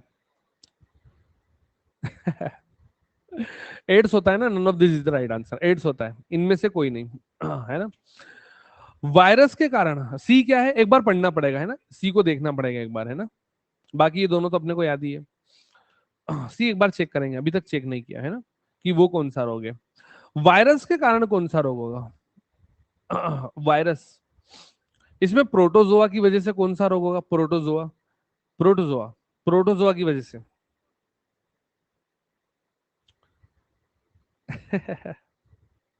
इसीलिए हमने जलेबी की तरह बात को घुमा घुमा के बोला है, ताकि जो हेड क्वार्टर तक बात ना पहुंचे। सुप्रीम कोर्ट में फैसला जाएगा, नहीं तो केस लड़ना पड़ेगा। लड़ाई झगड़े हो जाएंगे। चलिए, मलेरिया हो जाएगा ना। चिकन पॉक्स अभी अभी देखा, वेरीसेला जोस्टर, वेरीसेला जोस्टर, ठीक है। ट्यूबरक्लोसिस बैक्टीरिया हो जाएगा, जॉइंडिस वायरस हो जाएगा। अरे भैया, इसके तो 2 आंसर है ना, चेचक और पीलिया दोनों हो जाएगा। तो CND बोथ आएगा यहाँ पर, CND बोथ, है ना। चलो, शेवाल से आयोडीन लगा दो, ग्वाइटर के रोगियों को खिलाया जाता है।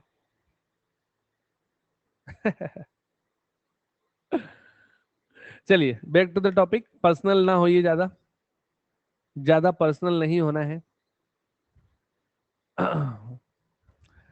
बोल तो ऐसे रहो जैसे सब अपने अपने पति को रोज गुलाब जामुन, फाफड़ा, ढोकला, खमण, दही बड़ा बना बना के खिलाने वाले हो।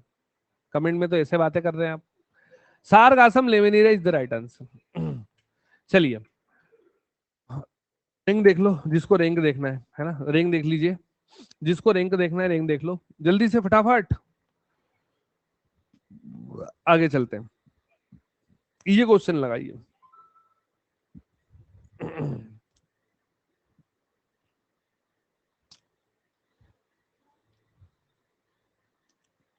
बड़ी बड़ी बातें करने में मजा जरूर आता है, लेकिन जब करना हो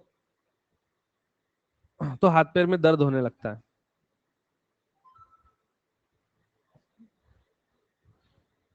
पोल टाइम डिक्रीज करें, चलो पोल टाइम डिक्रीज कर देते हैं। इसका आंसर आपका जो है ए का दूसरा होने वाला है ना। ए का तमिलनाडु होगा, कली तो किया था अपन ने। कथकली, कथकली तो केरल में है ना। बोलो।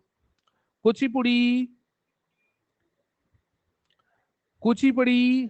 अच्छा, कुचिपुड़ी सीमा बोले तो आंध्र प्रदेश होना चाहिए क्या? सीमांध्र मतलब आंध्र प्रदेश है ना, सीमांध्र मतलब आंध्र प्रदेश। तो ओडिशा ओडिसी हो जाएगा, मणिपुरी मणिपुर में मणिपुरी हो जाएगा। तो अपने को 2 5 और 4 लगाना था, 2 5 और 4, ठीक है। चलिए आगे चलते हैं। अगेन आपको जोड़ी मिलाना है, जल्दी मिलाइए।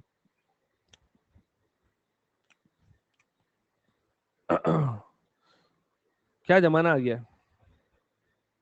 आजकल तो भैया हर संडे जाना पड़ता है बाहर, कि आज का खाना बाहर होगा। है ना, ऐसा जमाना आ गया है। चलिए, तो यहाँ पर भरतनाट्यम तमिलनाडु हो जाएगा, है ना। कुचिपुड़ी आंध्र प्रदेश हो जाएगा, सीमांध्र। कथकली हो जाएगा केरल, ओडिसी हो जाएगा ओडिशा, है ना। 4 3 2 1 इज द राइट आंसर।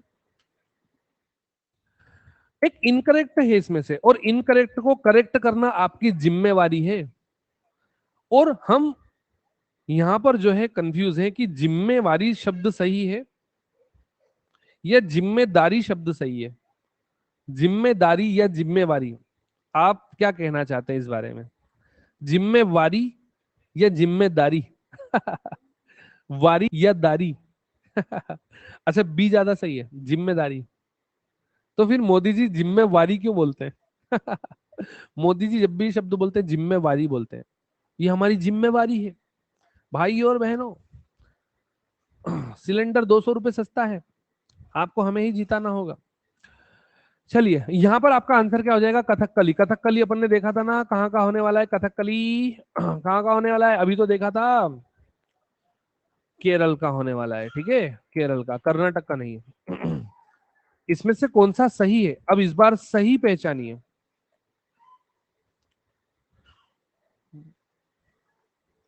मतलब साफ है, मेरा नहीं है जिम्मेदार। मीनू थक गए क्या आप? बताओ। आज मिनी क्लास में नहीं क्या? Mini, mini, Meenu, mini Meenu, Monu भी आता था क्लास में। मिनी, मोनू, मीनू। रुक जाना नहीं, है ना। कथकली केरल, बाकी सब इनकरेक्ट है। कुचिपुड़ी, कुचिपुड़ी तो आंध्र प्रदेश हो जाएगा। भरतनाट्यम तमिलनाडु हो जाएगा। कथक केरल कथक कहाँ का हो जाएगा? यूपी का हो जाएगा ना, उत्तर में यूपी। कथक कहाँ का है? लो आ ही गया, अगला ही क्वेश्चन है।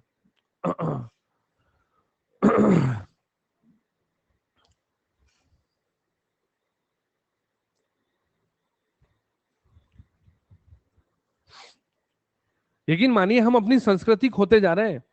हम अपने क्लासिकल डांस में जो है इंटरेस्ट नहीं ले रहे हैं, वेस्टर्न डांस में जो है इंटरेस्ट ले रहे हैं। वो ब्रेक डांस कुछ तो भी ऐसे हाथ पैर मोड़ मोड़ के। कथक जो है यूपी का होने वाला है। केरल में सर्वाधिक, हाँ उसको पॉप डांस बोलते हैं ना, पॉप डांस। माइकल जैक्सन तक मामला ठीक था, लेकिन जैसे ही पॉप डांस आया सब बैंड बजा दी। और आजकल तो अपने इंडिया में जो रियलिटी शोज हो रहे हैं, यकीन मानो एक का भी डांस पसंद नहीं आता हमको, तो हम तो देखना ही बंद कर दिया। थोड़ा बहुत इंडिया गोट टैलेंट अच्छा आता था, उसकी भी बैंड बजा दी। चलिए, Kathakali is the right answer, है ना, केरल में कथकली है। ये लगाओ भरतनाट्यम। नागिन डांस बेस्ट है।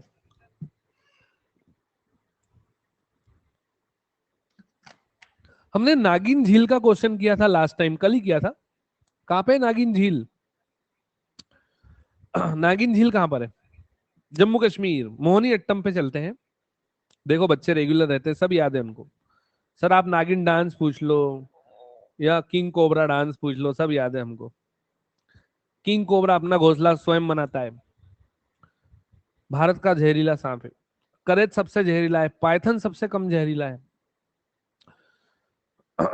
चलिए लगाइए। मोहनी अट्टम तो अपने को केरल में मिलेगा ना, केरल में दो है। एक तो मोहनी अट्टम है, और एक आपका कथकली। कथकली और आपका जो है मोहनी अट्टम, है ना, ये केरल में होने वाला, केरल में दो है। कुचिपुड़ी, चलो आंसर आपको शो हो गया है। और कुचिपुड़ी हमेशा याद आ रहा है, जो क्या नाम है उनका, धर्मेंद्र की वाइफ का नाम क्या है? क्या नाम है धर्मेंद्र की वाइफ का नाम क्या है? वो ये डांस करती थी ना, क्या नाम है उनका, हेमा मालिनी, है ना। हेमा मालिनी यही वाला डांस करती थी क्या? कुचिपुड़ी वाला, ऐसा हमें याद आ रहा है। हेमा मालिनी है ना। कुचिपुड़ी किस राज्य की नृत्य शैली होने वाली है? कुचिपुड़ी। ये क्वेश्चन रिपीट हो गया क्या? आंध्र प्रदेश, पिछला ही क्वेश्चन था ना ये, चलो रिपीट हो गया, Andhra Pradesh is the right answer. अच्छा, स्लाइड जो है मिसमैच हो गई है। स्लाइड जो है मिसमैच हो गई, इसलिए आंसर पहले शो हो रहा है, कोई बात नहीं।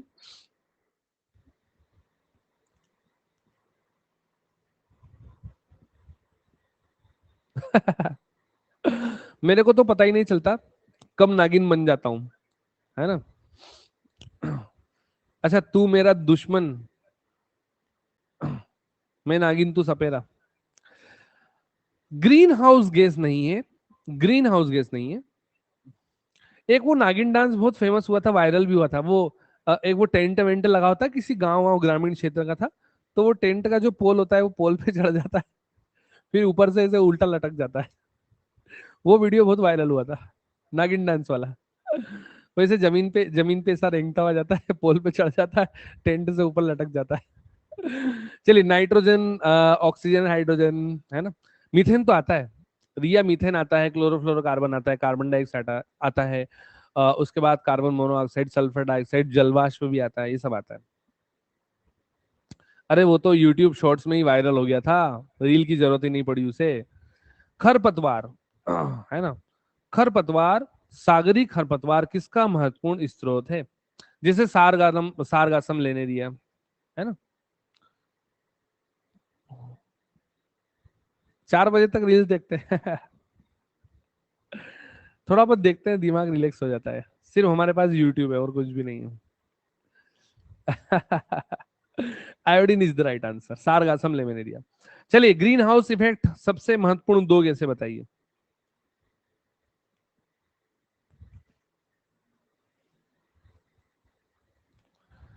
नहीं, हम जो है रील्स बहुत कम देखते हैं, मुश्किल से 10-15 मिनट।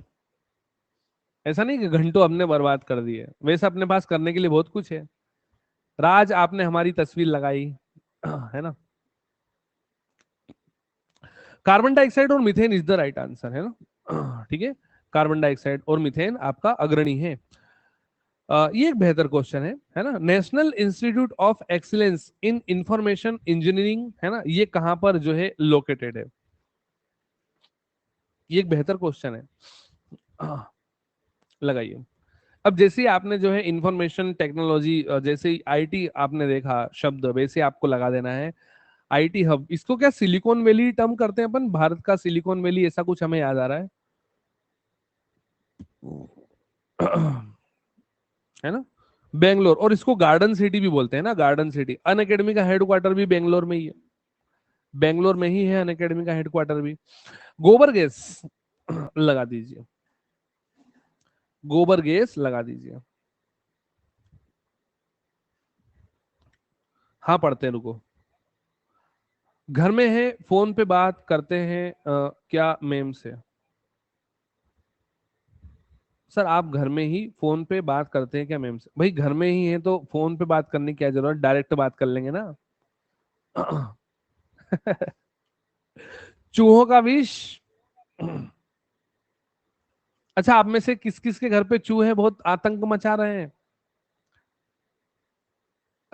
काट के चले जाते हैं जब आप सोते हैं पैरों में। सुनील के घर में, मीहू के घर में, अग्रिमा, अमित। तो पिंजरा लेके आओ ना, सबसे बढ़िया इलाज है पिंजरा। पकड़ पकड़ के छोड़ के आ जाया करो। Zn3PO42 है ना, ये जिंक फास्फाइड होता है। फॉर्मूला याद करने की जरूरत नहीं है, एग्जामिनर फॉर्मूला कभी नहीं पूछेगा। जिंक फॉस्फाइड आप याद रखो। लेड नाइट्रेट PbNO3 है ना, जिंक की oxide zincite, lead nitrate PbNO3, दो बार टाइप हो गया। बायोगैस, चेम्बर है, बायोगैस चेम्बर होता है, ग्रामीण क्षेत्र में मिलता है अधिकतर। और सीबी, क्या नाम है इसका, सीबी देसाई है क्या? सीबी देसाई, सीबी देसाई आएगा क्या? सीबी देसाई ने जो है यहाँ पर बायोगैस संयंत्र को बनाया था, है ना। तो एनिमल वेस्ट, पशुओं का अपशिष्ट, गोबर इकट्ठा करते हैं लोग और उस चेम्बर में डाल देते हैं, है ना। तो पशुओं का अपशिष्ट is the right answer, animal waste. आंसू गैस C10H5, ये इसका तो फॉर्मूला भी पूछा जाता है। C10H5 एक क्लोरीन दो नाइट्रोजन, है ना। ठीक है, 10 मिनट की क्लास और चलेगी।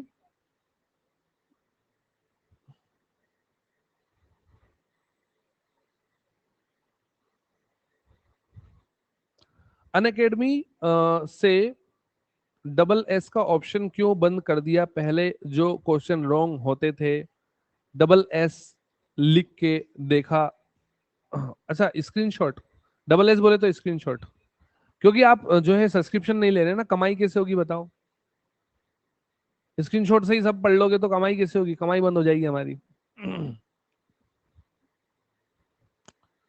है ना। ठीक है, the right answer is chloropicrin, है ना, क्लोरोपिक्रिन आपका सही उत्तर है। ठीक है, आंसू गैस, बायोगैस का मुख्य संगठक क्या होने वाला है? बायोगैस का मुख्य संगठक।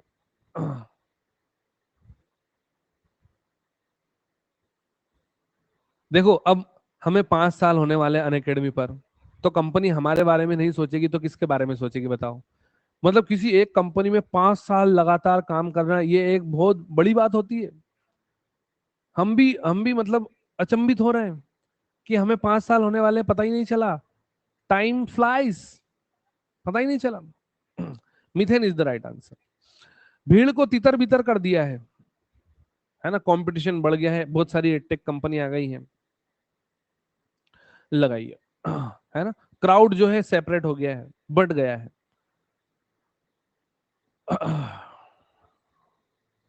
हाँ, पुरंदर की संधि है, भूलना नहीं।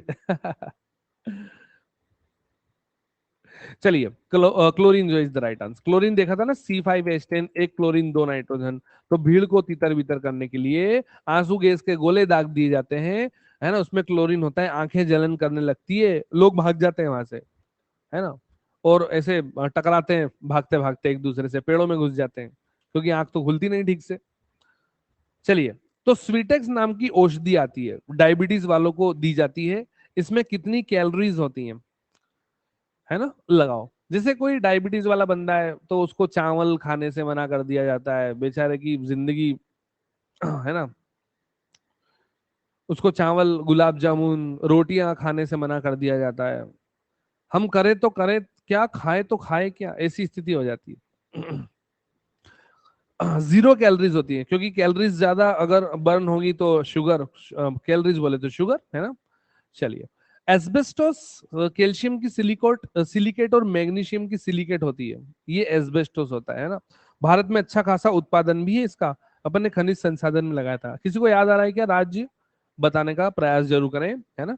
एस्बेस्टोस से एक रोग हो जाता है, ये हमारे लंग्स को डैमेज कर देता है। हिमाचल प्रदेश, चलो, हमें भी हिमाचल प्रदेश याद आ रहा है, लेकिन जब सेट में क्वेश्चन आएगा, जब कंफर्म हो जाएगा, है ना। चलिए, एम्फेसेमा, इसको वात स्फीति कहते हैं, लंग्स से रिलेटेड है ना, लंग्स से रिलेटेड है ये। ठीक है, आप याद रखें। आंट अमीबा हिस्टोलिका से पैचिश हो जाएगा। और आंट अमीबा जिंजेवेलिस से पायरिया हो जाएगा। चलिए, ये हमने क्वेश्चन कल भी किया था, आज भी करेंगे आप सभी। अगर आप ज्यादा स्ट्रेस में हैं, तनाव महसूस कर रहे हैं, है ना, और ऐसा लग रहा है कि बस दुनिया खत्म होने वाली है, तो आप ये दवा ट्राई कीजिए, आपको थोड़ा सा रिलैक्स, शांति मिलेगी, है ना। ट्रैंक्विलाइजर कल भी किया था, आज भी रिपीट हुआ है, सुबह भी किया था हमने, है ना। प्रशांतक दवाएं होती है इसमें। अगर पेशाब रुक गया पेशाब नहीं आ रहा है, टॉयलेट नहीं आ रही है, यानी कि किडनी काम नहीं कर रही, तो आपको यूरेमिया हो गया है, यूरेमिया। और यूरेमिया के लिए कौन सी औषधि दी जाएगी? डायूरेटिक्स, है ना, डायूरेटिक्स दी जाएगी आपको, ठीक है। प्रक्षेपास्त्र का जो है विकास किसने किया है? मिसाइल की बात आ रही है। अरे भैया, क्वेश्चन बनता है, यूरिन के सिक्रेशन को बढ़ावा देने वाली दवाएं डायूरेटिक होती है।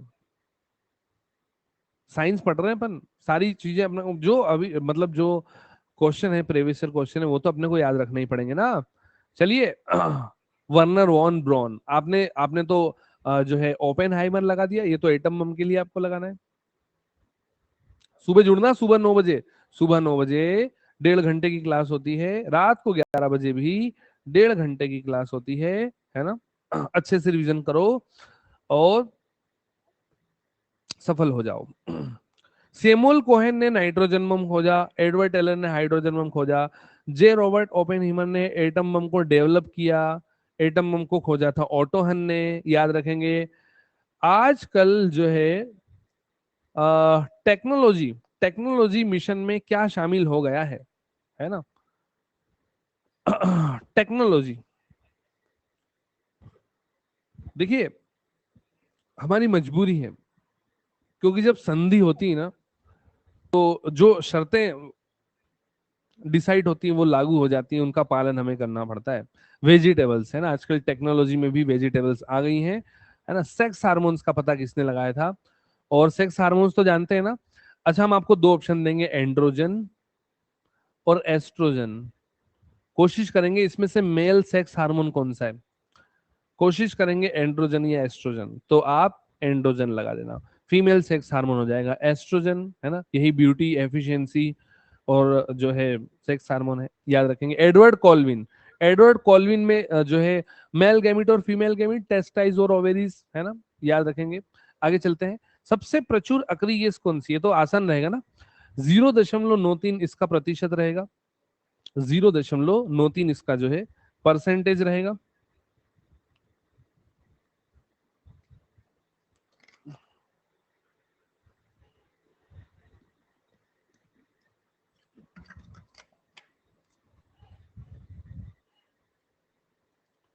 पढ़ाई पे ध्यान दो। ठीक है, ऑर्गन आएगा ना, हीलियम कहां से लगा दिया? हीलियम कहां से लगा दिया भैया? हीलियम क्यों लगा रहे हो? डी नेचर स्प्रिट एथेनॉल किसका मिश्रण है? और ये जिसका मिश्रण है उसका डायग्राम आपके सामने है, लगाइए। इसको अपन लिख सकते हैं C5 लिख सकते हैं इसको, और C5 और H5, है ना, C5H5N। इसी को कहते हैं पायरिडीन, इसी को कहते हैं पायरिडीन, ठीक है ना। तो D nature spirit of mixture of ethanol is with the compound of pyridine, ठीक है ना। ये चक्रीय यौगिक है, दिख रहा है आपको। जो तत्व ऑक्सीजन से अभिक्रिया नहीं करेगा वो क्या हो जाएगा? बस एक क्वेश्चन और बचा है, ठीक है, फिर क्लास को एंड कर देंगे हम। और सभी बच्चे बने रहते हैं, बड़ा अच्छा लगता है ना। और आप रेगुलर रहेंगे ना, तो हम धीरे धीरे सारे क्वेश्चन आपको रिवाइज करा देंगे। Helium is the right answer, non reactive है ना, नॉन रिएक्टिव है, ठीक है, नॉन रिएक्टिव है, तो ये तो नोबल गैस में आ जाएगा, इनर्ट गैस में आ जाएगा, inert gas, non reactive gas, है ना। बस लास्ट क्वेश्चन है ये, और आप इसको लगाइए, नेफ्थलीन। अच्छा, naphthalene, ammonium chloride, benzoic acid, iodine, क्या ये सब्लिमेट सब्सटेंस है? क्या ये ऊर्ध्वपातज पदार्थ हैं? क्या ये ठोस से सीधे हवा हो जाते हैं? जी हाँ, बिल्कुल। तो आप केम्फर क्यों लगा रहे हैं? आप कोल वायरल लगाइए ना, कोल तार। ये कोल तार वो है जब आप फ्रैक्शनल डिस्टिलेशन से सारे पेट्रोलियम पदार्थ निकाल लेते हैं और अंत में एक रेसिडुअल पिच, एक तरल अपशिष्ट काला गाढ़ा तरल पदार्थ बचता है, उसी को कोल तार बोलते हैं, जिसे डामर भी कहा जाता है और ये सड़कें बनाने के काम में आता है। और यही था हमारा आज का अंतिम प्रश्न। ठीक है, I hope you enjoy it, है ना। ऑल ऑफ यू रेगुलर रहेंगे सुबह 9 बजे, रात्रि 11 बजे। 9039393224, एक बार हम नंबर लिख देते हैं, 9039393224। इस पे आप हमें मैसेज करेंगे व्हाट्सएप पर, जिससे हम आपको ग्रुप में ऐड करेंगे और इंडिकेट करते रहेंगे। बेहतर रिवीजन के लिए बने रहो, सुबह 9 बजे, रात्रि 11 बजे, है ना। और जो सीरीज हमारी चल रही है ना, जो बच्चे नए जुड़ते जा रहे हैं, प्रोफाइल को फॉलो करना ना भूलें। 1 तारीख से रेगुलर रहे, है ना। 1 तारीख से हम आपको सारे सेट कंप्लीट कराएंगे। सुबह 9 बजे मजेदार क्वेश्चन होते हैं। आज की क्लास नहीं देखी, जरूर देख लेना, ठीक है। 1 तारीख से रेगुलर हो जाओ, रिकॉर्डिंग देख लो, पीडीएफ डाउनलोड कर लो और क्लास की लिंक शेयर किया करो, है ना।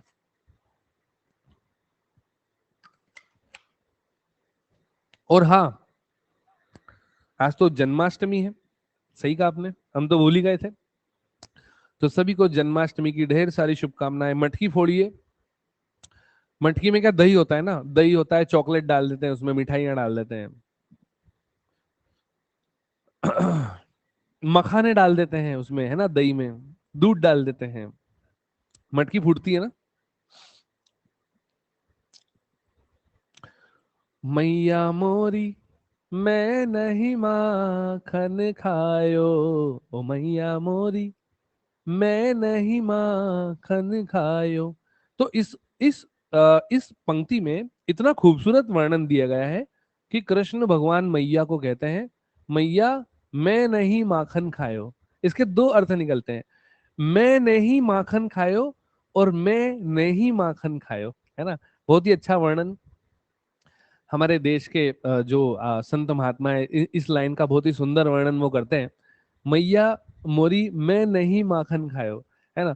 और वो मैया जो है कृष्ण कन्हैया को मारती रहती है, पीटती रहती है, जबकि कृष्ण कन्हैया सही कहते हैं, वो सच बोल रहे होते हैं। और मैया कहती है कि नहीं आप झूठ बोल रहे हैं। और कृष्ण कहते हैं कि मैंने ही माखन खायो है, मैं सही तो बोल रहा हूँ, मैंने ही माखन खायो। मैया समझती है कि मैं नहीं माखन खायो। बहुत ही सुंदर दृश्य। और श्री कृष्ण जन्माष्टमी की ढेर सारी शुभकामनाएं। हमने सुनाया तो है आपको, कितना मस्त भजन है ये, मैया मोरी मैं नहीं माखन खायो। चलो सुबह मिलते हैं ना, सुबह सुनाएंगे। और बताओ क्या चल रहा है आपके दिमाग में।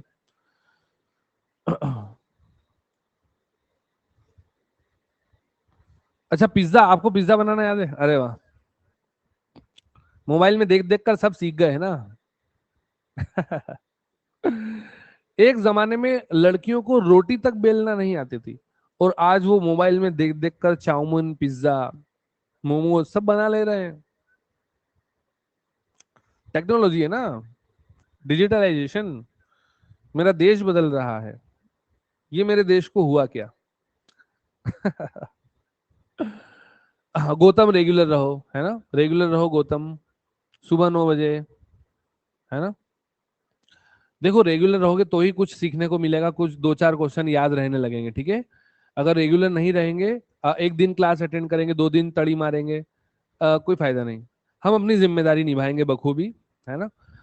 हम रेगुलर आपके लिए क्लास लेते रहेंगे। अगर आप थोड़ा सा जिम्मेदार बनेंगे ना, तो आप देखेंगे 7-8 दिन में कि सर ने बहुत सारी चीजें हमें रिवाइज करा दी है, खासकर साइंस, है ना।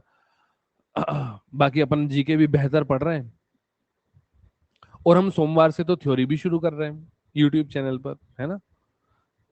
अच्छा, आपने जो है यहाँ पर पालकी बनाई है ना, बेहतर, बहुत बेहतर, है ना।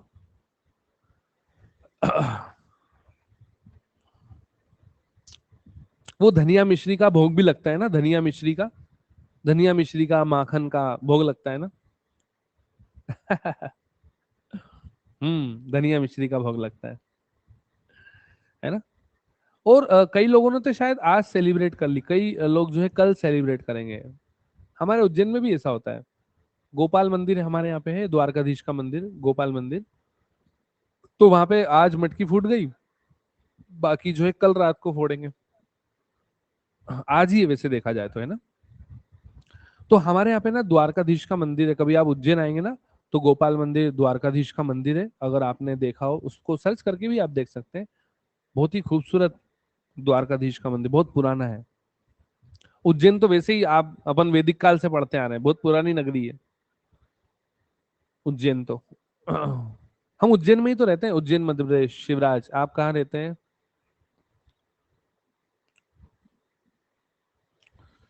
राधे राधे सभी को, राधे श्याम।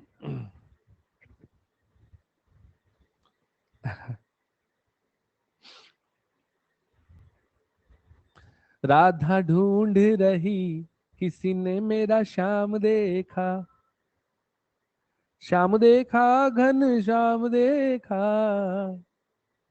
बंसी बजाते हुए, किसी ने मेरा श्याम देखा। राधा तेरा श्याम हमने वृंदावन में देखा, रास रचाते हुए, राधा तेरा श्याम देखा। बहुत सुंदर भजन है ये। भजन भी हमें आते हैं, हम प्रोग्राम करते रहते हैं, भजनों में जाते हैं, बहुत सारे भजन आते हैं हमें। किशोरी कुछ ऐसा इंतजाम हो जाए, जुबा पे राधा राधा राधा नाम हो जाए।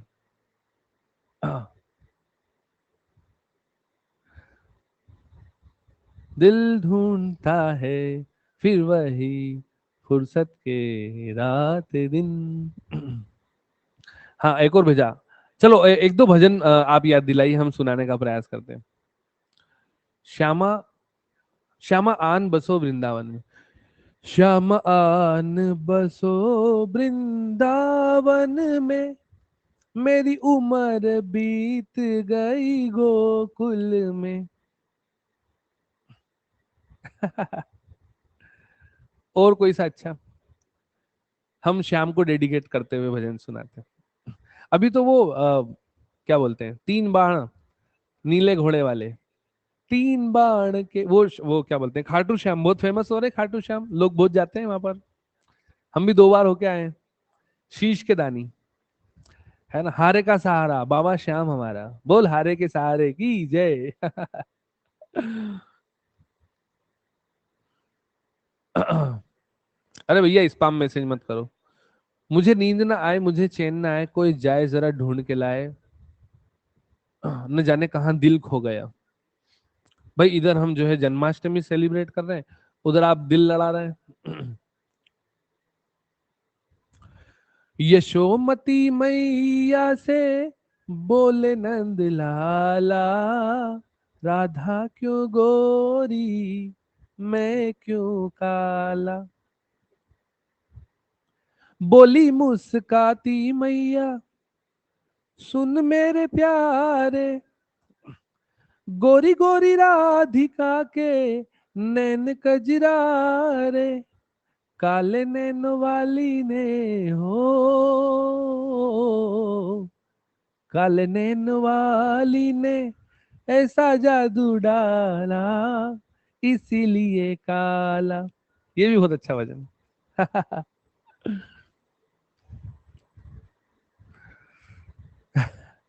और कोई सा भजन याद दिलाइए।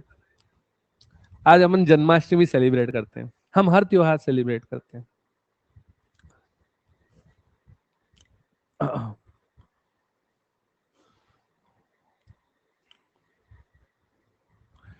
छोटी छोटी गैया, छोटे छोटे ग्वाल, छोटो सो मेरो मदन गोपाल। घास खाए गैया, दूध पिए ग्वाल, माखन खाए मेरो मदन गोपाल। हाँ ये बहुत अच्छा है। श्री कृष्ण गोविंद हरे मुरारे, हे नाथ नारायण वासुदेवा, एक नाथ स्वामी सखा हमारे, हे नाथ नारायण वासुदेवा। बहुत अच्छा गाना, बहुत ही सुंदर भजन। हाँ आपका मैसेज देख रहे हैं ना। ऐसी लागी लगन, मीरा हो गई मगन, वो तो गली गली प्रेम धुन गाने लगी, महलों में पली बन के जोगन चली, मीरा गोविंद गोपाल गाने लगी, ऐसी लागी लगन। ये उनका है शायद, ये भजन उनका है, क्या नाम है उनका, नाम याद नहीं आ रहा, लेकिन बहुत ही सुंदर भजन है। फिर से लिख दो। हाँ मिल लेंगे ना, आ जाना। हाँ अनूप जलोटा, अनूप जलोटा, नाम याद नहीं आता एक तो हमको, चेहरा याद आ जाता है। यशोमती मैया से बोले नंदलाल, हमने सुना दिया है। अच्युतम केशवम कृष्ण दामोदरम राम नारायणम जानकी वल्लभम, कौन कहते हैं भगवान आते नहीं, माँ यशोदा के जैसे बुलाते नहीं।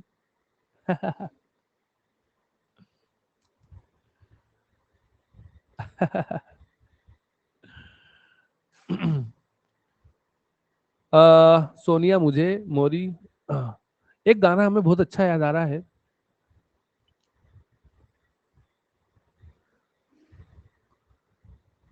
वो हम लास्ट आपको सुनाएंगे, फिर हम क्लास ऑफ करेंगे। अरे फिर से लिख दो कमेंट, ऊपर चली गई, झगड़े की क्या बात है।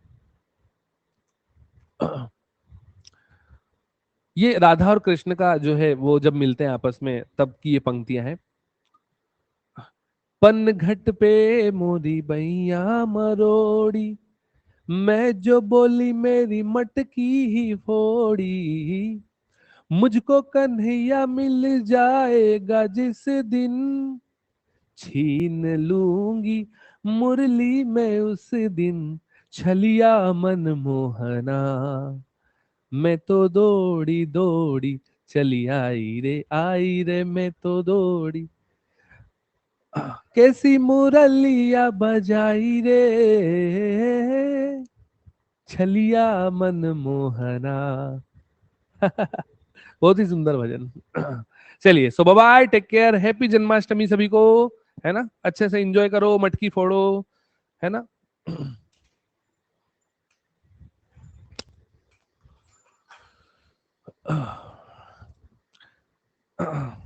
कर दो बेड़ा पार, राधे अलबेली सरकार। ये भी बहुत अच्छा भजन है।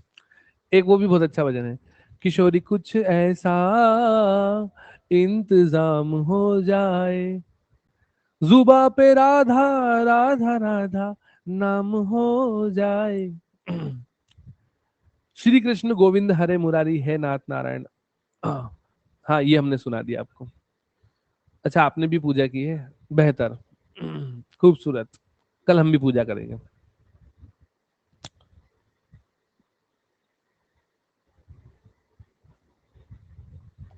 मेरी दीदी की शादी है 6 महीने के बाद, और आपको आना पड़ेगा, आपको आनी पड़ेगी, आपको आनी पड़ेगी। आपको आना पड़ेगा ऐसा लिखो ना, आनी पड़ेगी। चलिए सो हैप्पी जन्माष्टमी। ठीक है, ओके, राधे कृष्णा। राधे राधे, राधे कृष्णा। जब से पढ़ना स्टार्ट कर दिया, देखो हमने जो चैप्टर वाइज लगाया था ना वो ज्यादा बेनिफिशियल था, वो तो आपकी जिद की वजह से अपन मिक्स क्वेश्चन कर रहे हैं, बहुत सारे बच्चों की जिद है कि सर मिक्स क्वेश्चन कराइए। अब जो हमने चैप्टर वाइज, जैसे अपन ने एक बार वैदिक काल शुरू किया, तो अपन आज वैदिक काल की क्वेश्चन करेंगे, जिससे अपने माइंड में सेट हो उसकी स्टोरी। वो एक सही तरीका भी है, लेकिन क्या करो, बच्चों की डिमांड, पब्लिक डिमांड, करना पड़ता है मिक्स, क्या करें। बच्चे देखते से ही भाग जाते हैं, हाँ आज तो वैदिक काल होगा, नॉट इंटरेस्टेड, चलो कल देखते हैं कल क्या होता है। इसलिए हमने मिक्स सेट बनाया है, और जो अपन ने चैप्टर वाइज कर लिया है ना उसी को मिक्स किया है, नया चैप्टर हमने मिक्स नहीं किया, नया चैप्टर तो अपन पढ़ेंगे, उसको अच्छे से समझेंगे, और उसके बाद उसको फिर अपन रिवीजन में लेंगे मिक्स क्वेश्चन के साथ, ठीक है। चलिए सो मजे करो, है ना, क्लास की लिंक शेयर कर दिया करो। Bye bye, take care, good night, ख्याल रखो सभी, सुबह मिलते हैं।